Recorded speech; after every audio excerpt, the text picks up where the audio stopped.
It's time to start the only way we know how, with the warm-up. Brought to you from our friends at Brick & Barrel.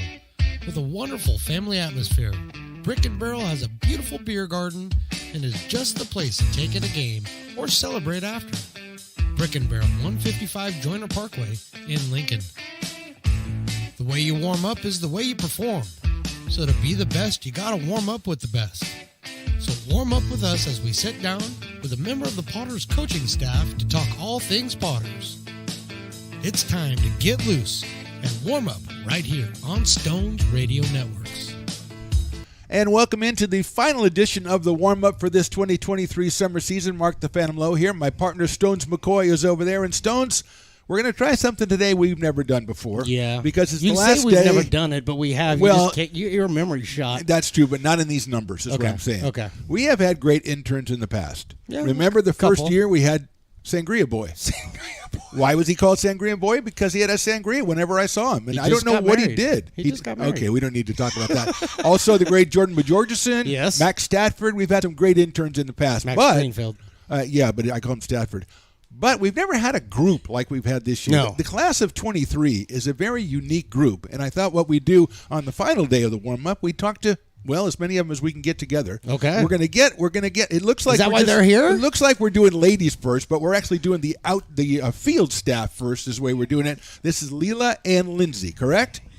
I didn't know her name for Speak into like the 3 months. microphone. It's Layla. Layla. Yeah, Okay. perfect, good Okay. enough. I want to tell you something. We'll talk to some other guys later on who every time I say Layla, they say no, it's Leela. Every time I say Leela, they say no, it's Layla. I have no idea who you are. It's totally fine, And that's why we're honestly. together here. Okay, so Lindsay and Layla are together. Lindsay is the on-field voice, pretty much the personage, the persona of the Lincoln Potters. If you come out to a game and you've seen all the crazy stuff that we're doing out there, she's usually the person leading you through that. And Lindsay, has it gone kind of like the way you thought it was going to go?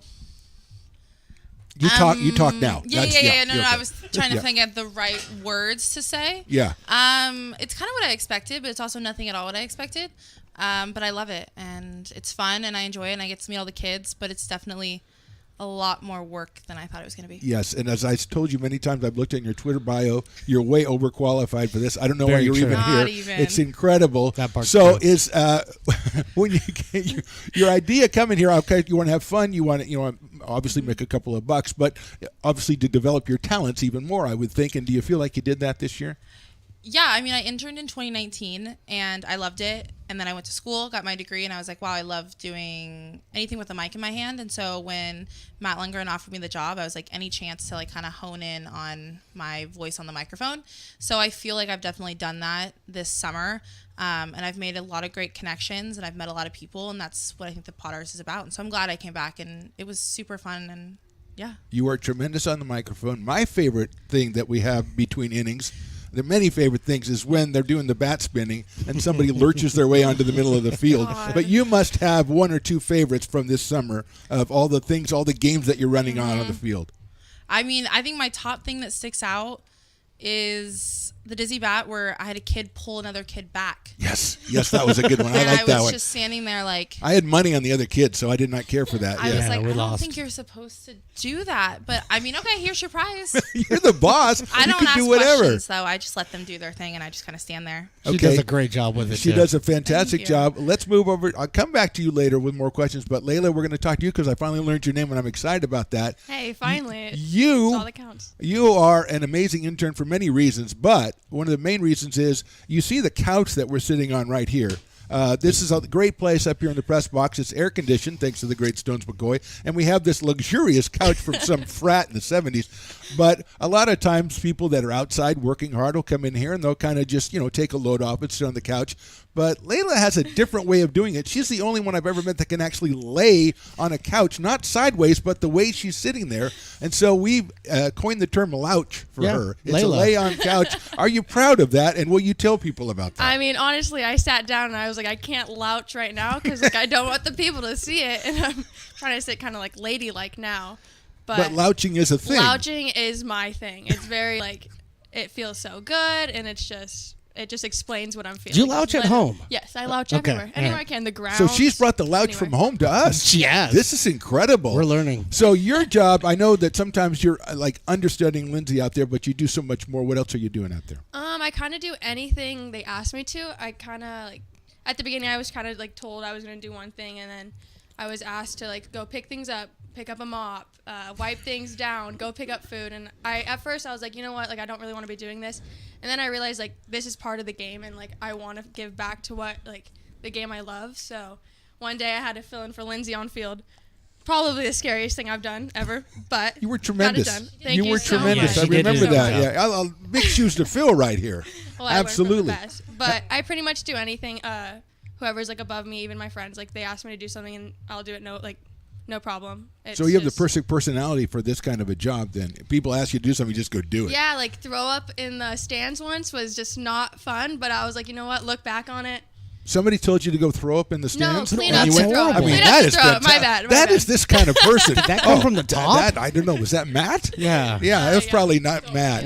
Okay, so you say you do things that people tell you to do. Now, you and I have had a conversation all summer long. You say you love this game, and there's a Yes. great reason that you do, because you're a very accomplished player in your own right. Thank you you. play at Syracuse, right? Yes. The Orangemen. Yes. Very good.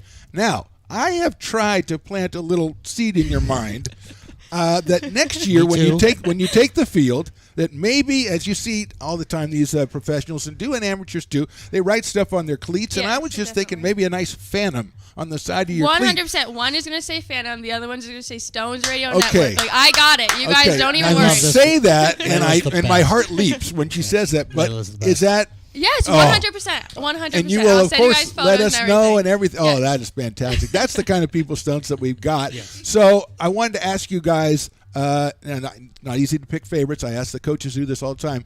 One or two guys that you've, especially you, Lindsay, because you've been interviewing people and stuff. One or two of the guys that really stood out to you this year, for whatever reason. I mean, yeah, I've had a couple. I love Cooper Robinson. He's just an all-around, like, you can tell the players who they are as people by how they treat the interns. So all the players that I love are so nice to us, and they understand that, like, we can't succeed without them. They can't succeed without us. And in order to make a well-rounded team, we all need each other. So he's one. Patrick Herrera, Vincent, I say Cisalello. I know that's not how you pronounce it, but We say Chicolello because it There sounds we- cool. okay, I don't there have you any go. idea. I mean, I I have call her no Leela, so idea. what do I know? I have no idea. I'm but, just the announcer. like yeah. Anthony Perez, like guys that stay. What a and great they, guy, yeah. Like Yeah. they help us, they hang out, they talk to us, and they treat us like not like interns, but like as friends of the team. They fill up their own water sometimes. Like it's just so nice. Well, you to know she'll do it if you I- ask her. You know like that. guys that come up to me and they're like, "Can I catch the first pitch?" Yeah, sure. If you want to, like, go ahead. So those guys. So, but Good dudes. I mean, the great thing about the Potters is there's no bad player, there's no bad person. I think that's what makes us so special. So we were really lucky this year with the players we got. Now, Layla, you did some interviews as well. Who stood out to you as far as a player or two? And it sounds like a lot, which is great to hear. I know a couple of the players from kind of like growing up around Lincoln, obviously, so it was very easy to talk to them. But towards the end of the season, Eric Vassar the other day in the ice room was like, "We appreciate you guys so much. Like this doesn't Wow. happen So without cool. you guys." And I was Incredible. like about to cry. It was so sweet. And then like Ben Higdon's a sweetheart. Pretty much anyone, like Coop, super nice. And then it's the best when we're just like picking up trash and they're like finally make a comment. They're like, "Oh, like they have you picking up trash." And it's like, yes, like we're friends. Like we That's can my be friends. job. Yes. Yeah, that's exactly And what I don't do. know. I feel like towards the end of the season, it got more friendly, and that's what made it 10 times better. Like at the beginning, it was kind of like wave at each other, but don't really like. I don't know, kind of odd. But I think everyone's a sweetheart, and they've all like opened up, and now they say hi, and we like conversate, and I think we've made like lifelong friends out of this. That's And fantastic. that's definitely like the best part of everything. Definitely so sad. You say that you love the game and you play the game. What are your thoughts as far as is that something that's going to be in your future after you're done with college? Are you going to stay with baseball? Are you going to coach? Anything like that? So I'm currently studying sports management and taking this internship. I didn't really know what I was taking on, but I kind of feel like I've taken on like the behind the scenes. I've done a little bit of stats, obviously on field with Lindsay, and I loved it all. Like I'm just like I have to perfect something to actually fall in love with something, and I think I've gotten really good at like the behind the scenes. And this like internship has made me realize like this is what I want to do in my life. Baseball is definitely like one of my top sports, baseball or softball, but really anything. And I'm really grateful with the Potters like made me realize that. Well, Stones, I yeah, know I- she's just I striking can't a wait. chord over there. Come No, on. Well, and it's true, and we talked about this when she first got here, and when I first met her. I've watched Syracuse softball, and I spend a lot of time watching softball with my daughter playing and being invested as I have. Now I can't wait to watch I can't either. Syracuse softball this year. And That it's- makes me so excited here. 'Cause, Swag. We need to get Yes. some swag and Yeah, stuff. You guys, oh my 100%. gosh, I'll hook you guys up. 100%. Oh. So I just really, it's been wonderful to meet both of you guys, Lindsay. We've known you, and it's nice to have friendly faces back. You know, that's one of the things that makes the Potters so wonderful is that we bring back the friendly faces and we keep doing this thing. And so it's been wonderful to have you back. It's been great to get to know you this So this thankful year. for both of you guys. And that's, I mean, I got no questions for them. They do wonderful work out here. I'm so excited that I finally know her name because I swear to you, every time I said it one way, they told me it was the other way. Yes, he did. They were an old guy, and they were making fun of the old guy. I'm so glad we got a chance to talk to you two guys. You're fantastic representatives of the Potters, and every time we see you out there, you do a great job. And just thanks for joining us. We really appreciate it. Thank you. We appreciate you. Yeah, thanks for having us, guys. You got it. We're back with more interviews right after this on the Stones Radio Networks.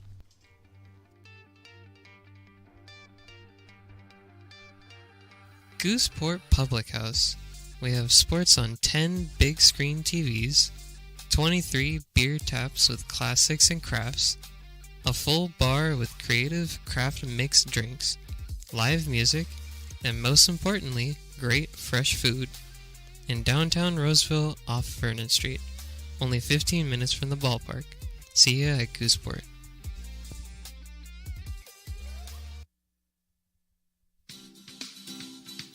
Astro Air Design Incorporated, where you feel the difference. We are a locally owned and operated heating, air conditioning, and custom sheet metal company committed to the highest quality of craftsmanship at a competitive price. Our trained and certified technicians have the knowledge and experience required to install, maintain, or repair your home comfort solutions. Our upfront pricing gives you the peace of mind because you know your price is locked in. Call Astro Air Design Incorporated today. Welcome back to the warm-up.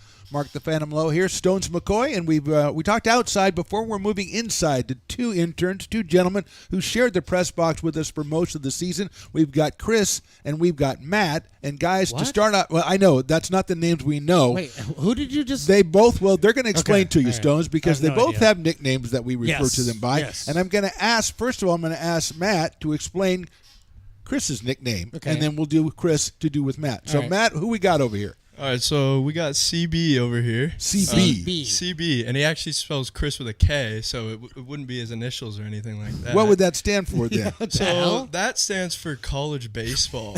And, you might be thinking that's an interesting nickname. It is. So I met Chris early May. I had known his cousin, played baseball with him, and I knew Chris played some baseball, and he never forgot to remind me that he played college baseball. Oh, I and see. So over the course of the season, you just hear it every game. Oh, I played college baseball at Lewis and Clark. I played within the college first baseball. within the first 30 seconds of every time I talked to him, the first 4 days I met him, it was pretty much I played 4 years of college baseball. So I'd had enough by that time. I don't know how you took it I for was that. right So there. CB was right down his alley, I Yep. think. It was before the season started. I was like, I'm getting tired of him telling me this. I'm just going to call him college baseball. And so from there, it just stuck. And then, that's basically been his nickname. It's not like he doesn't answer to it either. No, he's right, turning his head around immediately. He loves it. He's in my phone as CB. There you go. There you go. Okay, so let's move that over. And CB, you've got Matt over here, but that's not what we refer to him by. And I hear there's a pretty good story behind his name as well. Yeah, it's not as long, but we call Matt Zip Tie because one of our first few days here, we were setting up the field for the season, putting up banners and such with zip ties, and we quickly learned that Matt had no idea how to use a zip tie. And I think by the end of the day, you probably figured it out. But with having two Matts, one being Matt Slager, one being Matt the Boss, Matt the we needed Man, a nickname yeah. for one of them, and zip tie stuck because it was pretty easy. That's and, one of the ones that stays for a long time. I love that one. So, okay, so my first question to you two guys, and you've been sitting probably 15 feet away from me for 2 months now. What the hell do you do? Yeah. And CB, you can start us off. Yeah. Yeah. Besides like the the usual maintenance stuff and getting the stadium ready for games, we do the during the games we're doing TrackMan. I do TrackMan, which is the Okay, explain that a little bit. It's Yeah. the pitch tracking system. So when the pitch comes in, it gets all the pitch data like velocity and spin rate Yeah. and tilt and how much it moved and which direction it moved and all that stuff. And then when a ball is hit, it gives you the same kind of stuff on the how hard was the ball hit and how far did it go and which direction did it go and stuff like that. And so I run that and tag all the pitches. And then after the games, we do the synergy cameras, which lets players go back and look at any pitch that they threw this year, any pitch that they hit this year, and look at that stuff and see the numbers on that stuff, as well as a video, which is cool. And we kind of meet with players here and there to go over their numbers. Now, you guys both do that?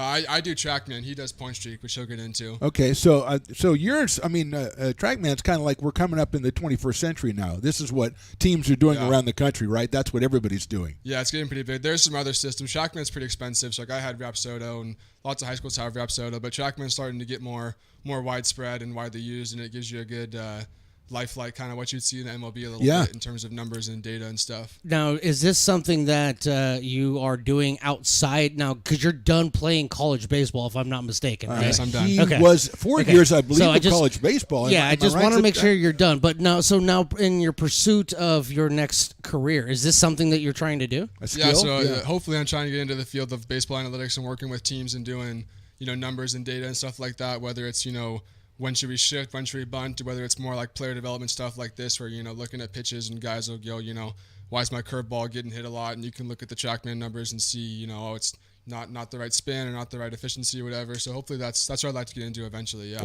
that's the goal. What about zip tie? Well, zip tie. So that's one side. That's the TrackMan. Yeah. Now you're the Point Streak guy. Yeah. So what does the Point Streak guy do? Well, so basically Point Streak, I'm just scoring the game online. Technically the official score. You're sending out the info to everybody else, right? If they're following online. You heard what he said, right? The official scorer. The official scorer. Yeah. So he is. Not every team has one of those, so it's a good thing we have them. It's a pretty serious job, but you seem to be very stern and very serious over there most of the time when I can wake you up. Yeah. But yeah, I basically just score the game and then send that off to Point Streak, and those are all the stats for the players. And then initially at the beginning of the season, I was also doing the post-game write-ups that would be published on the team website, and so that was pretty good because I have a minor in journalism, so that was good experience. I was going to ask you, so journalism, are you also trying to stay in this field of working in baseball somehow, some way? Yeah, so like Chris was saying, using TrackMan and stuff, that's been great experience for us because I also want to do data analytics and stuff like that within baseball. And so I'm hoping to do that with another team next year, or maybe come back to the Potters. Well, one question though: did you play college baseball? I did not play college baseball. baseball. Then obviously, if the two of you go for the same place, obviously we got this guy over here, and it is his name. So I mean, so you guys have been mostly up here. Have you had a lot of interaction though with the players, especially UCB? I mean, you start talking about you going over film and stuff with players. Yeah, we've done some stuff. More lately, once we kind of figured out how to get the data, like the raw data, just sent to guys and they can look at it. We have had some guys come up here trying to get out of their synergy stuff, or guys that want to look over the TrackMan data, and it is becoming more widespread in terms of like a lot of people now know what a lot of the numbers mean, but some guys still need a little help with, what does some of this stuff mean, because some of it is pretty tricky and complex. So it's, some guys come up here for some explanations, but yeah, we worked with the players a good amount and just getting them their numbers and helping them get their data sent to schools and teams and stuff like that to help them, move forward in their career. No, that's pretty cool. Zip tie, let me ask you, you guys are up here doing all the fancy stuff, but how much of the game, how much of all the stuff that goes around the actual play, and how much of that do you feel a part of as far as like what's going on between innings and crazy stuff and stuff that's going out there? I mean, this is summer baseball, so it's more than numbers and stuff. It's more an attitude. How much of that can you guys feel? Oh, it's great here. I mean, I wasn't expecting any of it to be like how it is, with the in-between innings and all the fun games and stuff that they're playing. Like, it's really been a cool experience to be a part of. It's almost like it feels like an independent league sort of thing, all fun and games catered to the kids and stuff like that.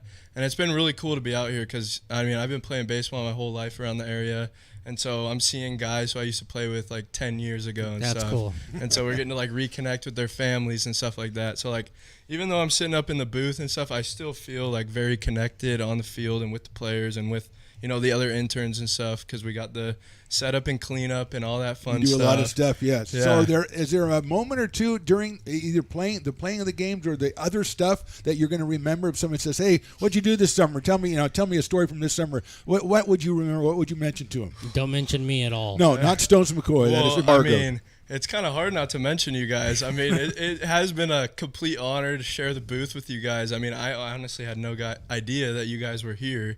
And so when we found that out, it's been awesome. You know, listening to a legend for 9 innings every day. I mean, And then me. Yeah, I know. That's great. Yeah. Pretty sweet. I can dig it. I can dig it. Now, listen, I wanted to mention, I was going to talk about it with CB, but you guys have been doing a pretty good job blowing smoke for the last 2 months. Yeah. And I acted like, that I didn't know what you were doing. But since my ego is so large, I'm going to go ahead and accept it anyway. But it's been a lot of fun talking to both of you guys. CB, what about you as far as memories that you're going to have from this summer? I'd say the same thing. I think, the most times I've had the most fun, I've just been up here in the booth with just, shenanigans and talking about weird stuff that's happening on the field and talking baseball and stuff. We got teams hitting out of order multiple games in a row or multiple innings in a row. That second time I was so upset. Yeah. I threw the book. I'm So sorry. it's been I apologize fun. for my behavior. Yeah, it's been fun watching. Like when you watch this much baseball, there's some weird stuff that's bound to happen. So Yeah. it's just fun to sit up here with baseball guys and talk baseball when there's just crazy stuff happening on the field, especially in summer ball. You get some extra weird stuff. I guess Okay. we treated them well enough. I think we did. I think even though I was expecting a lot worse than this. Well, I mean, you know? after the first 3 days, I'd come in here and they'd go, yeah, they'd look at me, just stare at me, and then all of a sudden he goes, "Well, I talked to my dad. I know who you are knows now." who you and he are. was real friendly to me. And then I said, "Well, I don't want to talk to this guy 4 days in a row of college baseball." Yeah. I mean, and we finally figured it out, and I think we made it through the summer. So,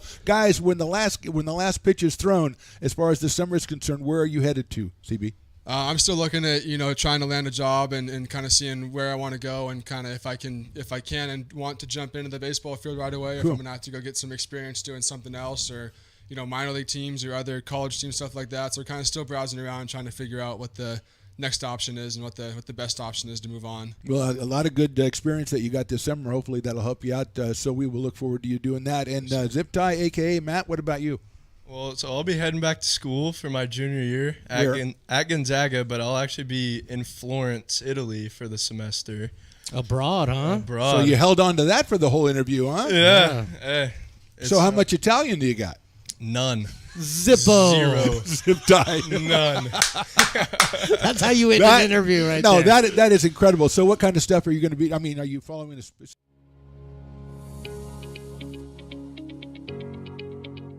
Placer Valley Tourism. Our mission is to increase the health of the hotel industry through occupancy and average daily rate in Roseville, Rockland, and Lincoln. Proud partner of the Potters in the 2023 West Coast World Series Tournament from August 8th to 11th.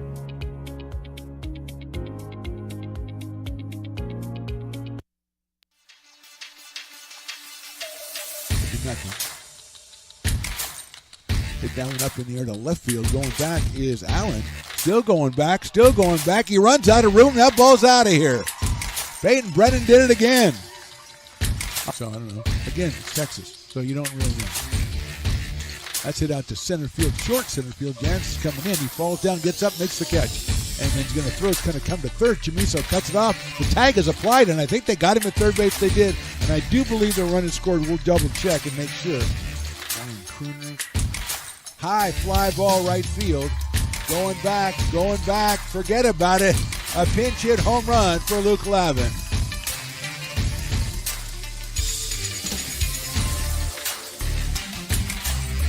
Fourth Potters home run of the game. 2 balls and 1 strike. Gaston comes down the line at the third. That's hit sharply down the line at third. What a play by Furry. Gets up, throws it across the diamond on a hop to first. What a play by Trey Furry. The runner could not advance. Off first a little bit. Here's the 1-1. Line drive left field. Garrity's going back. He's still going back. Reaches up. And he got it. The throw comes in. First base relay. Double play. Garrity with an unbelievable catch that no one, including me, thought he caught because he was flying away. He jumps up, sticks the ball up in the air, gets it into the second baseman, Auden, who throws to first for the double play. Potters fans, Potter up. Hello and welcome to McBean Stadium in Lincoln, California for another final exciting night of Lincoln Potters baseball. I'm Mark the Phantom Lowe along with my partner, the great Stones McCoy, and Riley the engineer. And tonight, it's here, the last Lincoln Potters home game of the 2023 summer season. The Potters have clinched the number 3 seed in the CCL North playoffs by virtue of winning their last 4 league series, going 8-3 over that span. They will open the playoffs on the road next Tuesday against the number 2 seed Walnut Creek. And manager John Peters and his staff will definitely be looking forward to that matchup. But tonight, we will be all about celebrating a regular season that featured some top-level baseball, some top-level entertainment, and a fan base who came out night after night in record numbers. And now the Potters pay it all back. It is the Fan Appreciation Night at McBean with giveaways galore, and it all starts with our first pitch right after this short break on the Stones Radio Network. It begins on the farm, where hard work breeds motivation. Care is taken under watchful eyes. With new growth comes inspiration, where playtime is mandatory. Welcome to Dueling Dogs Brewing Company. Meet the Stevens, a husband and wife who work hand in hand to craft exclusive small batch beer, mead, and cider. Using locally sourced ingredients to ensure freshness in every glass. Where a community of farmers, local artisans, and amazing food make for a truly inspired atmosphere.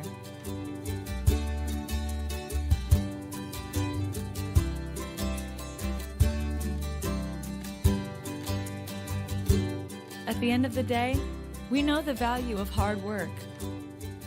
The families it unites, it's in the pride we take, the stories we tell,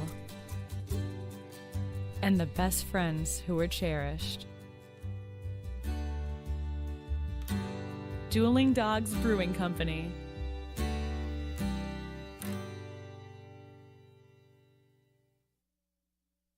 Being in the market for a new home comes with more than just buying a property. It is finding the right house in the right neighborhood in the right community. Since 2005, Lori, with Frey & Associates Real Estate, has lived and worked as a real estate broker in Lincoln.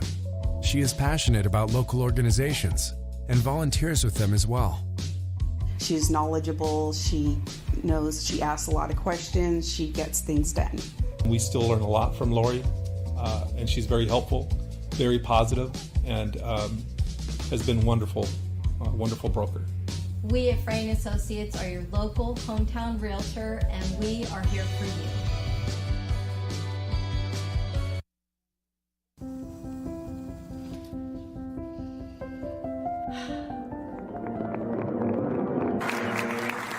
Welcome back, Olympia's 5th grade orchestra. Perhaps there's no place like your home because you made it so at R.C. Willey.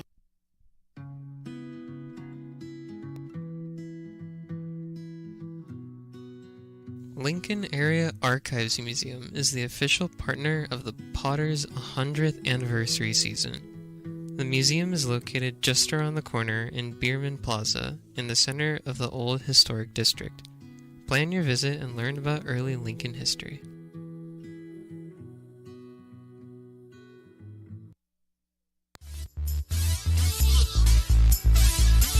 Well, hello, everybody, and welcome to McBean Stadium in lovely Lincoln, California. Mark the Phantom Low here with the great Stones McCoy and Engineer Riley, and it's the last home game of the regular season for 2023. The Lincoln Potters against the Bay Area Admirals. The Potters already clinching the number 3 seed in the CCL North playoffs, which means they'll travel on Tuesday and take on Walnut Creek, who lost today to Sonoma and lost first place. They were in first place by half a game over Healdsburg. Healdsburg had completed their schedule yesterday by beating the Mudcats, and so they were sitting there at 26-9. At 25-9, the Walnut Creek Crawdads only needed to win to tie. They would have the season series in the tiebreaker against the Prune Packers, but they fell to the Stompers at Sonoma, who took 2 of those 3 games.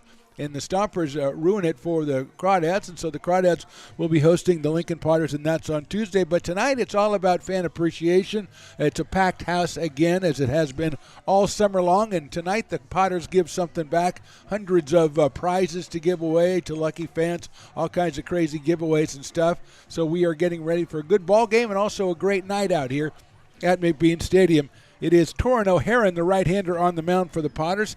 No wins and no losses, a 2.79 ERA for Torrin. 9 2/3 innings, 15 strikeouts for Torrin O'Haron. It was very impressive in his last outing, but it was a no decision. Torrin is out of Rockland, California, and Stanford University. He's a right-hander. He'll face a lineup of the Bay Area Admirals that starts off with Vinny Bianchina, the shortstop, then Garrett Santos, the third baseman, Casey Turturici, the catcher, bats third. Then it's Kirk Wolf, the center fielder, hitting the cleanup spot. Adam Enyard is in right field, batting fifth. Jack Grant, the former Potter, at first base tonight, batting sixth. Then Kobe Rowling, the second baseman. Miguel Ramos, the left fielder, and Josh Manis is the designated hitter. Will Wentworth from Livermore, California, on the mound for the Admirals, but right now it is Torrin O'Haron on the mound as the Admirals prepare to send Vinny Bianchina up to the plate. Vinny, very impressive in the game on Friday. He was 3 for 5 against the Potters and scored a run. Scored a couple of runs, as a matter of fact. So he steps in here to start off this one, the final regular season game of the 2023 summer season.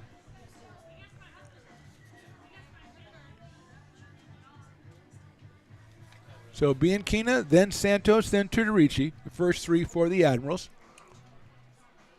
Great interview before the game, or great fun having an interview before the game. We did an interview with the interns of the class of 2023. Didn't even get to play it all for you before. It went so long. But we will be releasing that as a separate feature, a separate LP. You can go on YouTube and watch just the interview after tonight's game when Riley, the engineer, gets all his ducks in a row and figures out how to do all that stuff. Who knows if he knows how.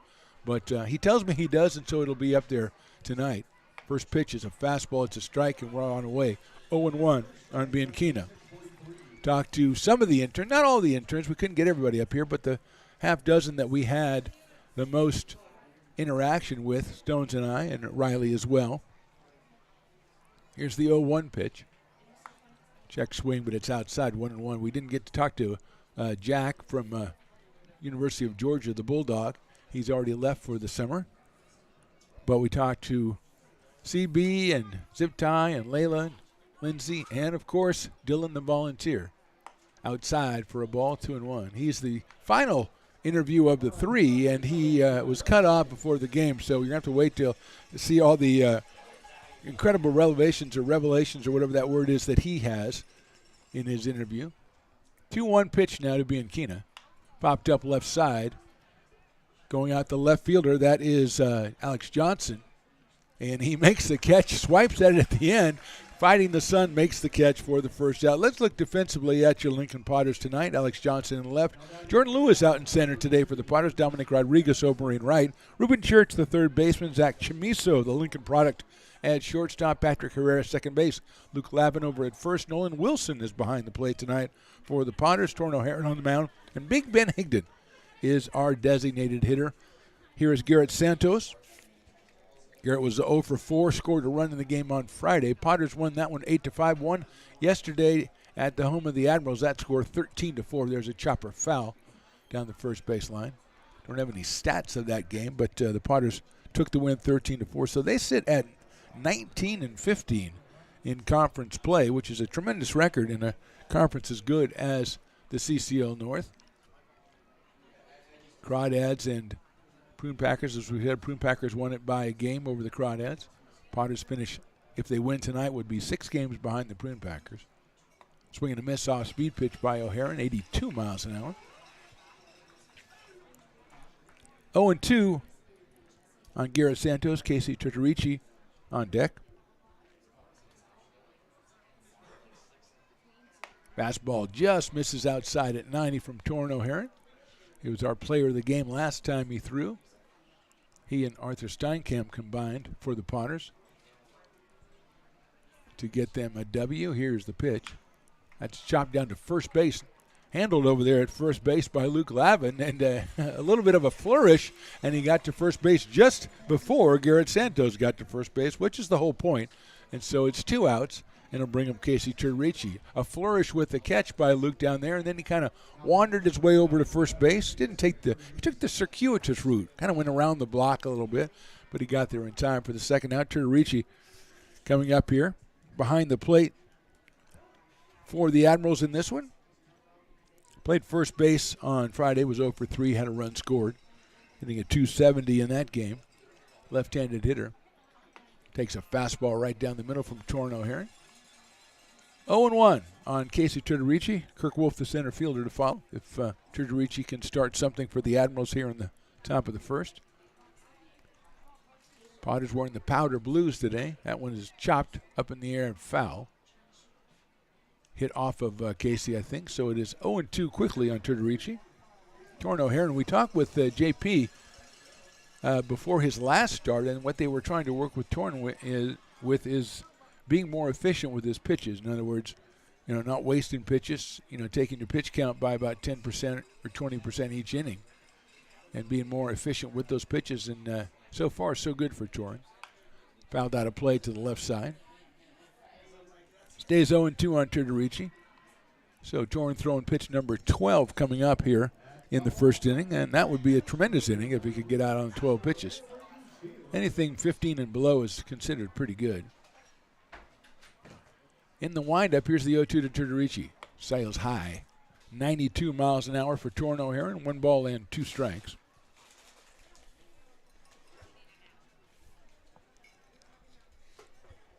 Willie Preston, the best in the business, saluting the last game of the season as only he knows how to do.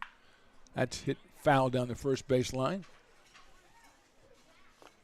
Willie kept trying to come in to do his job today, and we had the press box claimed for our interviews, which lasted a half an hour, which usually is only about 24 minutes longer than our interview goes. And so maybe we inconvenience Willie, and he's getting back at us right now. Fastball's outside, 2-2. Never trust a guy who likes pineapple is what I always say. And he does like pineapple. 2 balls, 2 strikes. A lot of cowbells out there today. That's fouled out of play. So Turturici's pushing up that pitch count on his own as he has a 2 ball and 2 strike count now. Who's bringing those out? Is that Schmitty? I think Schmitty's bringing the balls out to the umpire tonight. Schmitty pitched, I believe, on Thursday night down in Fairfield against the Mudcats in a game the Potters won. That was also, I believe, 12 or 13-4 in that one. Here's the pitch. Fouled back by Turturici. Stales 2-2. Another great crowd out here for Fan Appreciation Night. Of course, if they're not here, how can we appreciate them? So there you go. That's what you got to do. Brick and Barrel backyard. Look at the line down there, Riley. Look at that. Tremendous job down there. Of course, there's a TV down there. That's hit out towards second base. It is Patrick Herrera over to first, and that's the inning. Good job by Torrin O'Haron. 1-2-3. We go to the bottom of the first. Admirals nothing. Potters coming to bat. Loomis Basin Brewing Company, a proud sponsor of your Lincoln Potters. Visit them at 3277 Swetzer Road in Loomis or call 916-259-2739. Have you ever wondered, what is CMN? I thought so. Let me help. CMN stands for Children's Miracle Network, a non-profit organization that raises money for children's hospitals. Locally, UC Davis Children's Hospital is your CMN hospital, the only one in our area. It is a nationally ranked comprehensive children's hospital that provides the highest quality of care to pediatric patients like me. How is this level of care possible? With help from CMN donations. CMN teamed with corporate partners and community donors to fundraise for things like equipment, research, and patient care. All money raised locally during campaigns like this stays local to support children treated at UC Davis Children's Hospital.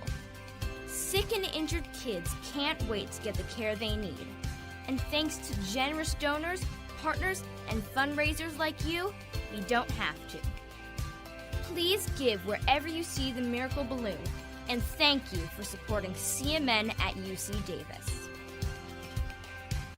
Lincoln Potters Baseball. Come on out and join in the fun. Bottom of the first inning out here. Potters will send up Zach Chamiso, Luke Lavin, and Patrick Herrera against the left-hander out of Livermore, Will Wentworth. Finishing up his warm-up tosses, then the Potters will have Big Ben Higdon hitting in the 4th spot.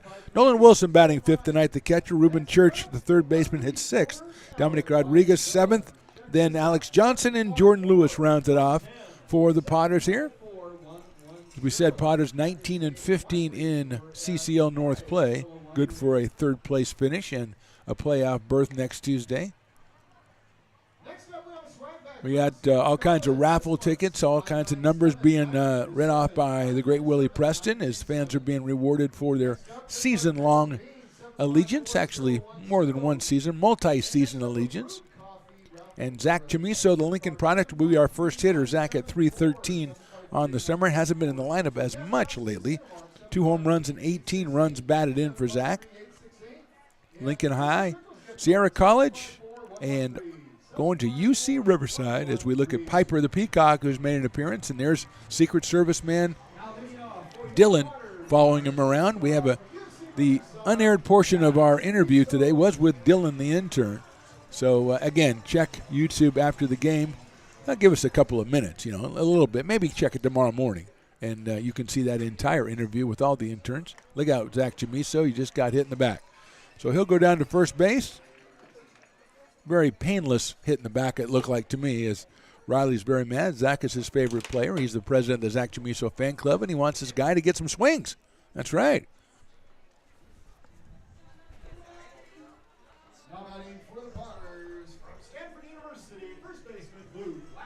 Tatiana is here, so obviously pretty nice in the press box right now. Now she leaves, and gloom has come over the entire room. Now she's back. Now she's leaving. Now she's, I don't know. I don't know what's going on, folks. I do know that it's Luke Lavin.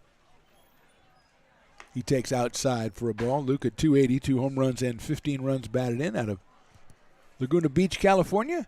Dad Mike is probably listening. Hopefully he is. He was our fan of the game last game.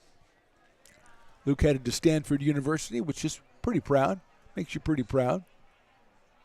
He fouls that one off down the left side, out the screen and back on the field of play. And there's Schmitty going out there to take care of it. Another Lincoln High product. 1 ball, 1 strike on Lavin. Just getting started here. Will Wentworth, the left-hander on the mound, hit Zach Chamiso with the first pitch.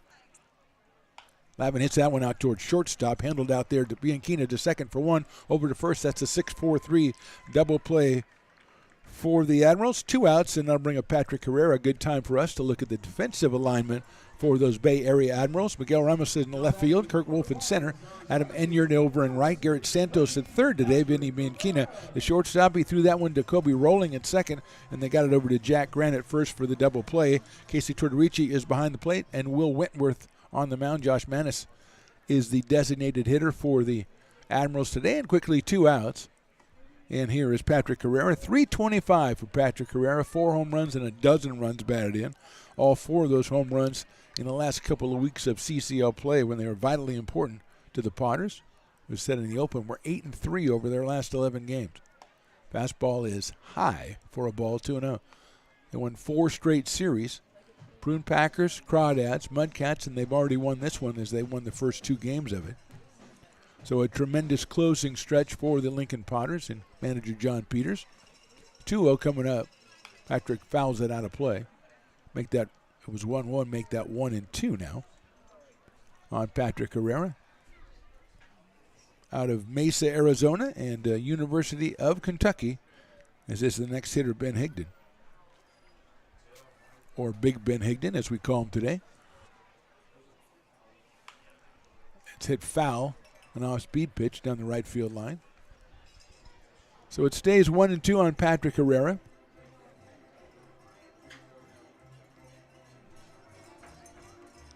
Played second base, mostly been right at second base for the Potters over the last 3 or 4 weeks since he's joined the club. Hits that one out to right field. Moving out is Enyard. He's got a beat on it, reaches up and makes the catch. So the double play stops the Potters' hopes here in the first. We go to the top of the second. We got no score. It begins on the farm, where hard work breeds motivation. Care is taken under watchful eyes. With new growth comes inspiration, where playtime is mandatory. Welcome to Dueling Dogs Brewing Company. Meet the Stevens, a husband and wife who work hand in hand to craft exclusive small batch beer mead, and cider. Using locally sourced ingredients to ensure freshness in every glass. We're a community of farmers, local artisans, and amazing food make for a truly inspired atmosphere.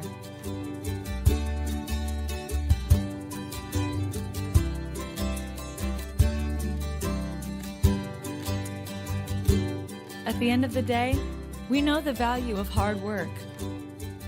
The families it unites, it's in the pride we take, the stories we tell, and the best friends who are cherished.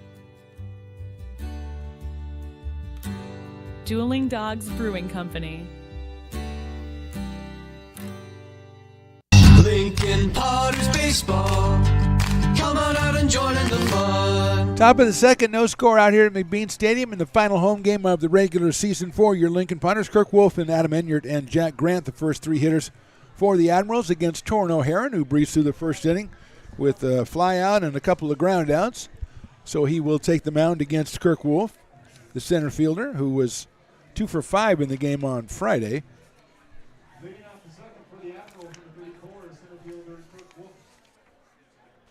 Kirk out of Martinez, California, against Torrin O'Haron from Rockland, California. Right-hander against right-hander. We're ready to go here in the second. Fastball inside for a ball. Good news for Fat Cat and Bill at Fat Cat. Javi is here from Muy Pueblito Ranchero, or whatever you call that one. So poor Bill's not going to be under the avalanche of customers like he was on Friday. That's chopped down the third base to Reuben Church, who never saw it. It went right up in the sun and bounces out into left field, where Alex Johnson's going to pick it up and throw it in. First hit of the game. It's a chopper to Reuben Church. I think it might have been over his head anyway, but he looked up and it was clear that he did not see anything. And Wolf is down at first base. And here's Adam Enyart, the right fielder. 1 for 5 with an RBI on Friday.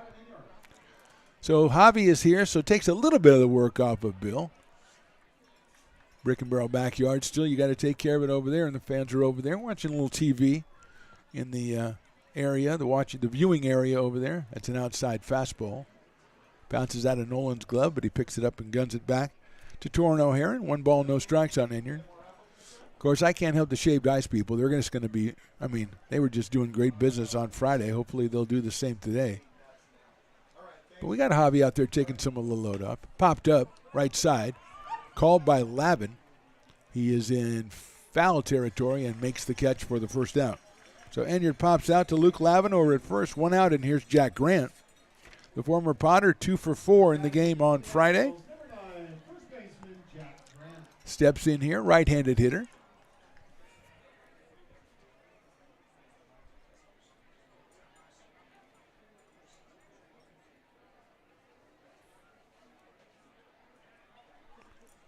Check the runner at first base. Jack at 228 on the season. Hits that one into right field. That's slicing, and it's going to get down in front of the right fielder, Rodriguez. And he's going to go for 2. The throw in from Rodriguez is short hopped, and the runner from third is going to bluff and then go back. So Wolf saw the throw coming in from Rodriguez. It was just a little bit offline. Grant stretches that into a double. The sinking liner down the right field line. He is at second base. Wolf is now at third base, and Kobe Rowling will be the hitter.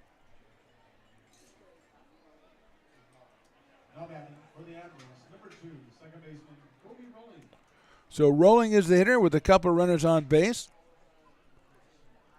Kobe at 197 for the season. He has 10 runs batted in, left-handed hitter. Grant at second and Wolf over at third. First pitch by O'Haron, misses for a ball at 89. Miguel Ramos on deck.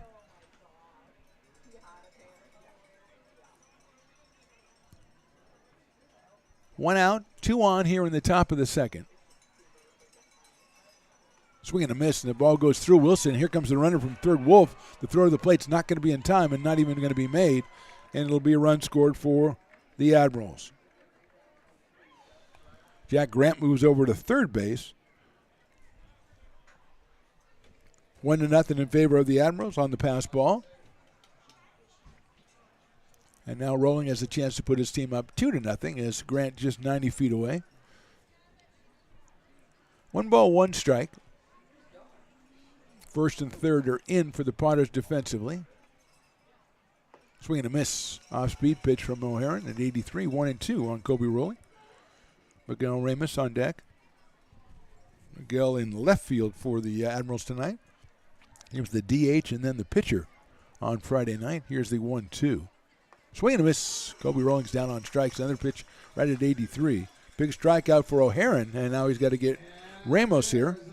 He is the Dueling Dogs batter for the game, and that means 50% off Dueling Dogs products for the in-house fans if he strikes out. And I guess you could celebrate at home if you got some Dueling Dogs items at home. Go ahead and celebrate at home if he strikes out. More importantly for the Potters, they want to get him out without allowing that second run to score here in the second inning. Josh Manis, the DH, is on deck, the number 9 hitter. Fastball is in there for a strike at 91 from Torrin O'Haron.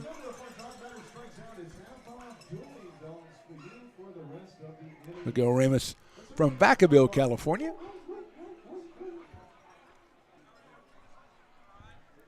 Here's the 0-1. Swing and a miss, 0-2. Wolf singled to open the inning, then a pop out by Enyard, but then Grant sliced a double down the right field line. Runners at second and third. A pass ball scores Kirk Wolf. 0-2 now on Ramos. That's in the dirt. That's a nice block by Nolan Wilson, keeping that one from going back to the screen. And the dogs on Willie's soundtrack of Dueling Dogs are very vicious today, and Willie's adding a little yippee, I think, Will, on that one. I don't think he got the big bark. He fouls that one off. Almost got the strikeout. It stays 1-2 on Ramos.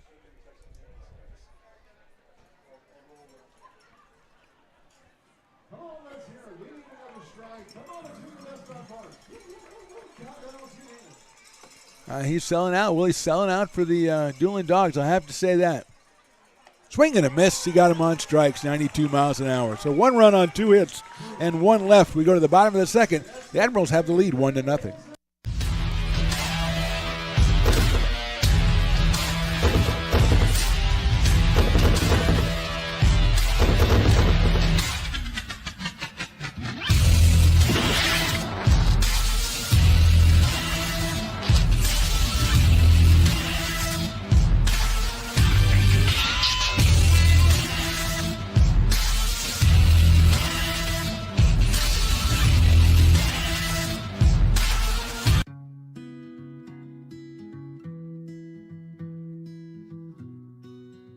Lincoln Area Archives Museum is the official partner of the Potters' 100th anniversary season. The museum is located just around the corner in Bierman Plaza in the center of the Old Historic District. Plan your visit and learn about early Lincoln history. The mouth-watering Big Mac with a savory Filet-O-Fish and a tasty McChicken. My goodness, that looks good. Oh, you're making a McDonald's menu hack. Yes, a land, air, and sea. Oh, it's going to tip over. No, it's good. It's good. Very stable. Order the land, air, and sea by name. Build it by hand. Lincoln Potters Baseball. Come on out and join in the fun. Bottom of the second, Admirals lead 1-0. Piper's race between innings, one of the best he's ever had. A lot of contestants. JoJo Villarreal was out there, picked up a small child, and came in fourth. So I thought it was pretty good. And then the last kid, who's probably 3 years old, running through the infield for the Admirals and getting high fives from the Admirals infielders. Kudos to Bianchina and Santos and Kobe Rolling out there. Tatiana comes up to show me a picture of her family. I don't know what the heck that's all about. What do we got? I got a family, too. I don't have a picture right now. It's a good-looking family there, don't get me wrong, but I'm doing a game here right now. What's going on around here today? Senioritis. Big Ben Higdon, then Nolan Wilson, then Reuben Church for the Potters. 3 of the Potters' top hitters during the last stretch run here. They're up against Will Wentworth, who gave up hit a batter, Zach Chamiso, to the chagrin of the president of the Chamiso fan club, Mr. Riley the engineer. Then he got the double play ball and got Herrera to fly out in the first, and now he's got a 1-0 lead. Ben Higdon starts us off. Ben at 2:55 out of Paducah, Kentucky.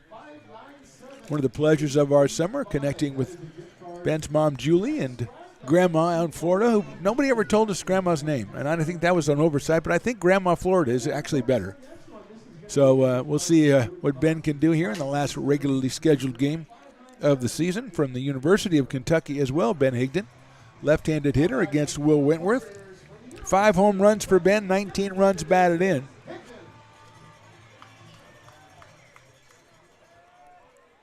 Left-hander against left-hander as we start the bottom of the second inning. Takes that one inside, just like the pitch that hit your Zach Chamiso. And starts off the left-handed batters with the fastball inside. About 81 for Will Wentworth. He is from Livermore, California. Here's the 1-0 on Higdon. Ben takes it on the outside corner at 82 for a strike. 1-1.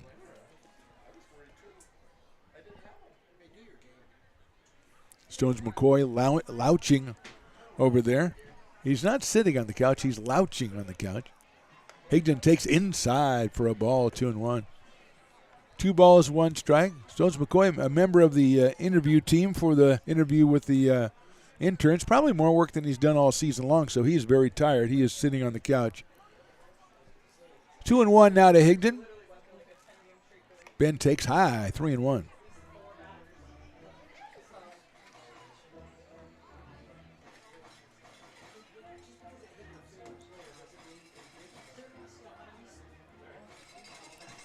Three balls, 1 strike on Ben Higdon. Wentworth works from the stretch. Higdon takes ball 4. So he goes down to first base. That is the 17th unofficially walk for Ben. And that will bring up Nolan Wilson, who's been hitting the ball very well, especially in this last part of the season. 321 for the Roseville product. 2 home runs and 21 runs batted in. Had a couple of 4-hit games back-to-back about 2 weeks ago. Really helped to kickstart the Potters offense. And he's up here, the right-hand hitting catcher, with a runner at first and nobody out. He fouls it back to the screen quickly. 0-1 on Nolan Wilson.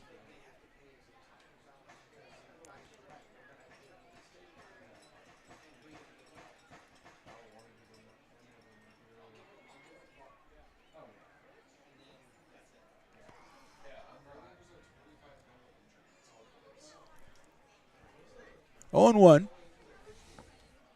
That's down low for a ball. Evens it up at 1-1. Potters will be playing on Tuesday in Walnut Creek, the first round of the CCO playoffs. The winner of that game travels to Healdsburg on Wednesday, plays a 1-game playoff for the right to go down south to the CCO playoffs to try to win the state championship, which would be pretty cool. That's fouled off from Nolan Wilson.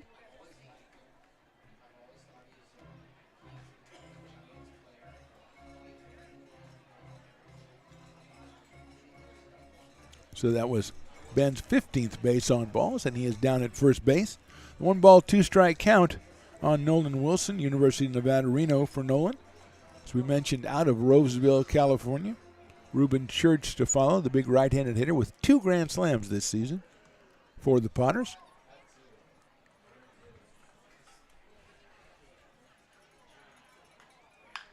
That's it sharply. What a play by Kobe Rolling at second base. A diving catch. He leaps to his left, makes the diving catch, and robs Wilson of a base hit. So Rolling makes a web gem of a play at second base to rob Wilson, and that'll bring up Ruben Church. Nolan had that happen to him a couple of games ago when he had lined one out to the right side of the second baseman who made a diving catch on him. So he has had a little bit of tough luck with second baseman lately. Here's Church. 275 for Ruben, 4 home runs, 27 runs batted in. That leads the Lincoln Potters. The product of Maryville, Tennessee, and the University of Kentucky up here with 1 out in the second inning. Inside, did that get him? No, it did not. 1-0. 1 ball and no strikes on Ruben Church. Dominic Rodriguez, our right fielder tonight, out of Turlock, California, is in the on-deck circle. There goes the runner. The pitch is down low. The throw to second base is going to be a little bit too late, and it's a stolen base for Ben Higdon. Puts himself in scoring position, the potential tying run.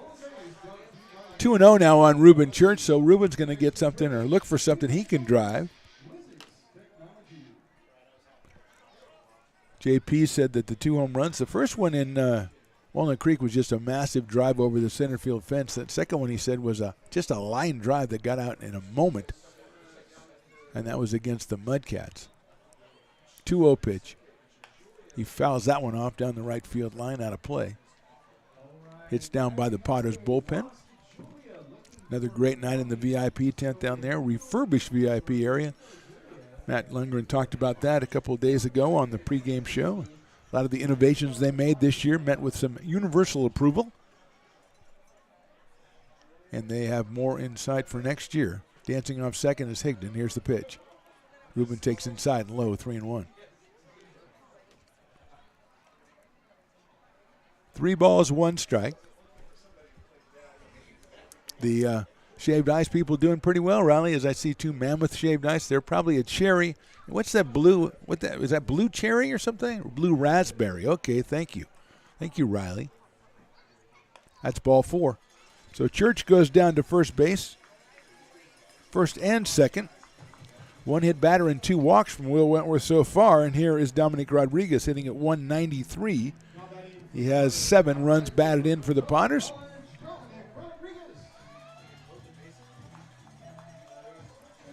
So Rodriguez up here with 2 on and 1 out. Game number 16 for Dominic. Right-hander against the left-hander, Will Wentworth, with runners at first and second. That's high. Nice job behind the plate by Tudorici for going up in the air and getting that one, keeping it from going back to the screen. And we're going to have a meeting at the mound quickly. And then that coach has moved about as quickly as I've seen a coach run up from the dugout at third base side to talk to Will Wentworth. Nobody warming up for the Admirals in this one, the last game of their regular season. They are 12-22 in CCO play. An affiliate member. The games count in the standings for the opponents, but not for them. They're not in the standings. I would assume that next year, if they're back, they would be a certified member of your CCL, but that's above my pay grade. Now, they have those meetings and stuff. Usually in Southern California, we're not invited, and they talk about stuff. So I'm sure they'll consider that. 1-0 on Dom. He's got the wide open stance to start off the at-bat. That's a nice fastball in there for a strike at 83 from Will Wentworth. So whatever the coach told him, ran out there to tell him, it kind of got through. And it is 1-1. Checking out the grassy knoll down there. Got the fans down there. Got a couple umbrellas down there. Just people getting very comfortable down there. Tom fouls that one, or maybe it's not fouled, on the right field line, giving chase, is injured. And it is drops foul. So Enyard made the run into the bullpen, trying to see the umpire make a call. Didn't see an umpire or didn't see a call. But Dom stayed up at the plate, so I figured he knew what was going on. Sometimes you got to read the cues, Riley. Sometimes you just got to read the cues. 1-2 now on Rodriguez. He's followed by Alex Johnson. The left fielder tonight for the Potters just committed to Chico State University out of Sierra College at Granite Bay. Here's the 1-2 to Rodriguez. Little breaking ball inside, 2-2. 27 pitches already for Will Wentworth with 1 out here in the second inning.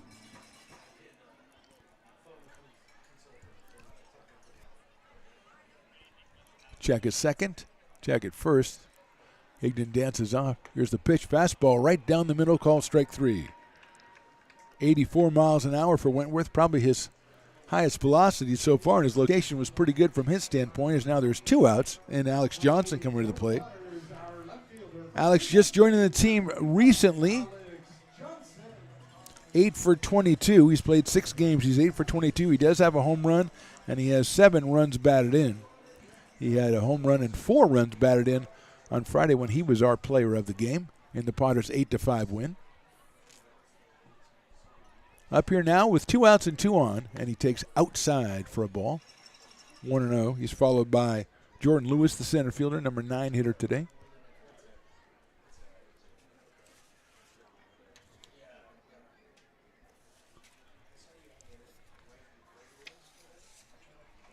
One 1-0 to Alex Johnson. Higdon dancing off second again. Johnson fouls that one back to the screen. Off the pole. Goes over toward the Potters dugout. So it's 1 ball and 1 strike now on Alex.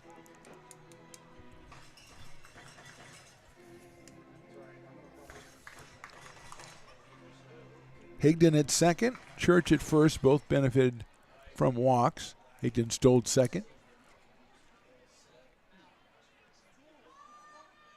Johnson fouls that one out down the right side. So quickly 1 ball and 2 strikes.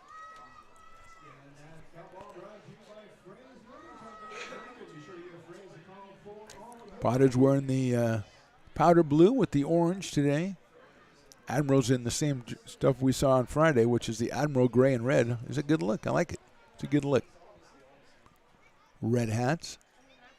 1 ball, 2 strikes. Outside and high. Evens with the count, 2-2. I'm wearing actually my Potters patriotic jersey, number and name on the back, as they are the style that we got for the parking lot Potters. Red, white, and blue. There goes the runner. The pitch is fouled off. It's the traditional last game of the season, Riley. What you wear? 2 balls, 2 strikes, 2 outs, bottom of the second. Admirals hold the 1-0 lead. Fan Appreciation Day, Fan Appreciation Night out here at McBean Stadium. Outside and high again, 3-2. So Wentworth 1 pitch away from getting out of the inning, 1 pitch away from loading the bases.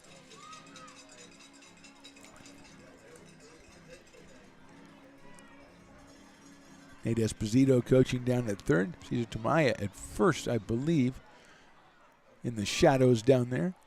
Full count, runners will be going 2 outs. High, ball 4.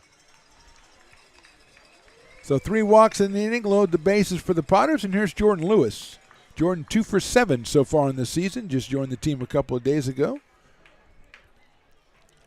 Batting in the number 9 hole, does have a run batted in already.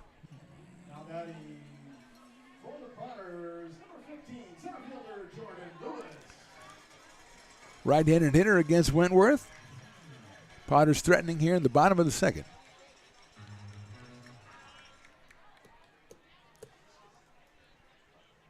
Lewis lines one into right field. That's a solid base hit. Here's the first run coming in. The second run coming as well. The throw's going to go to third base. It's cut off, but wait, the second guy doesn't go. Church. Now they got the runner in between second and third.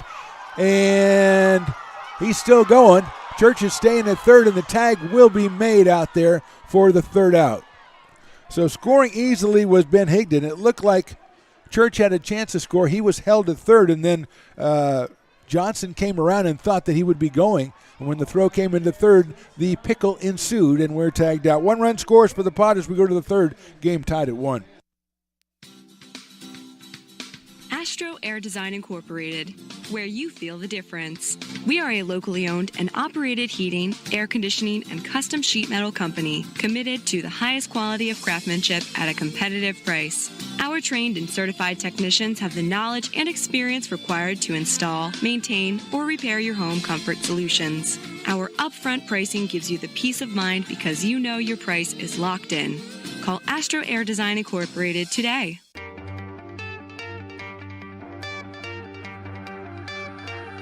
Gooseport Public House.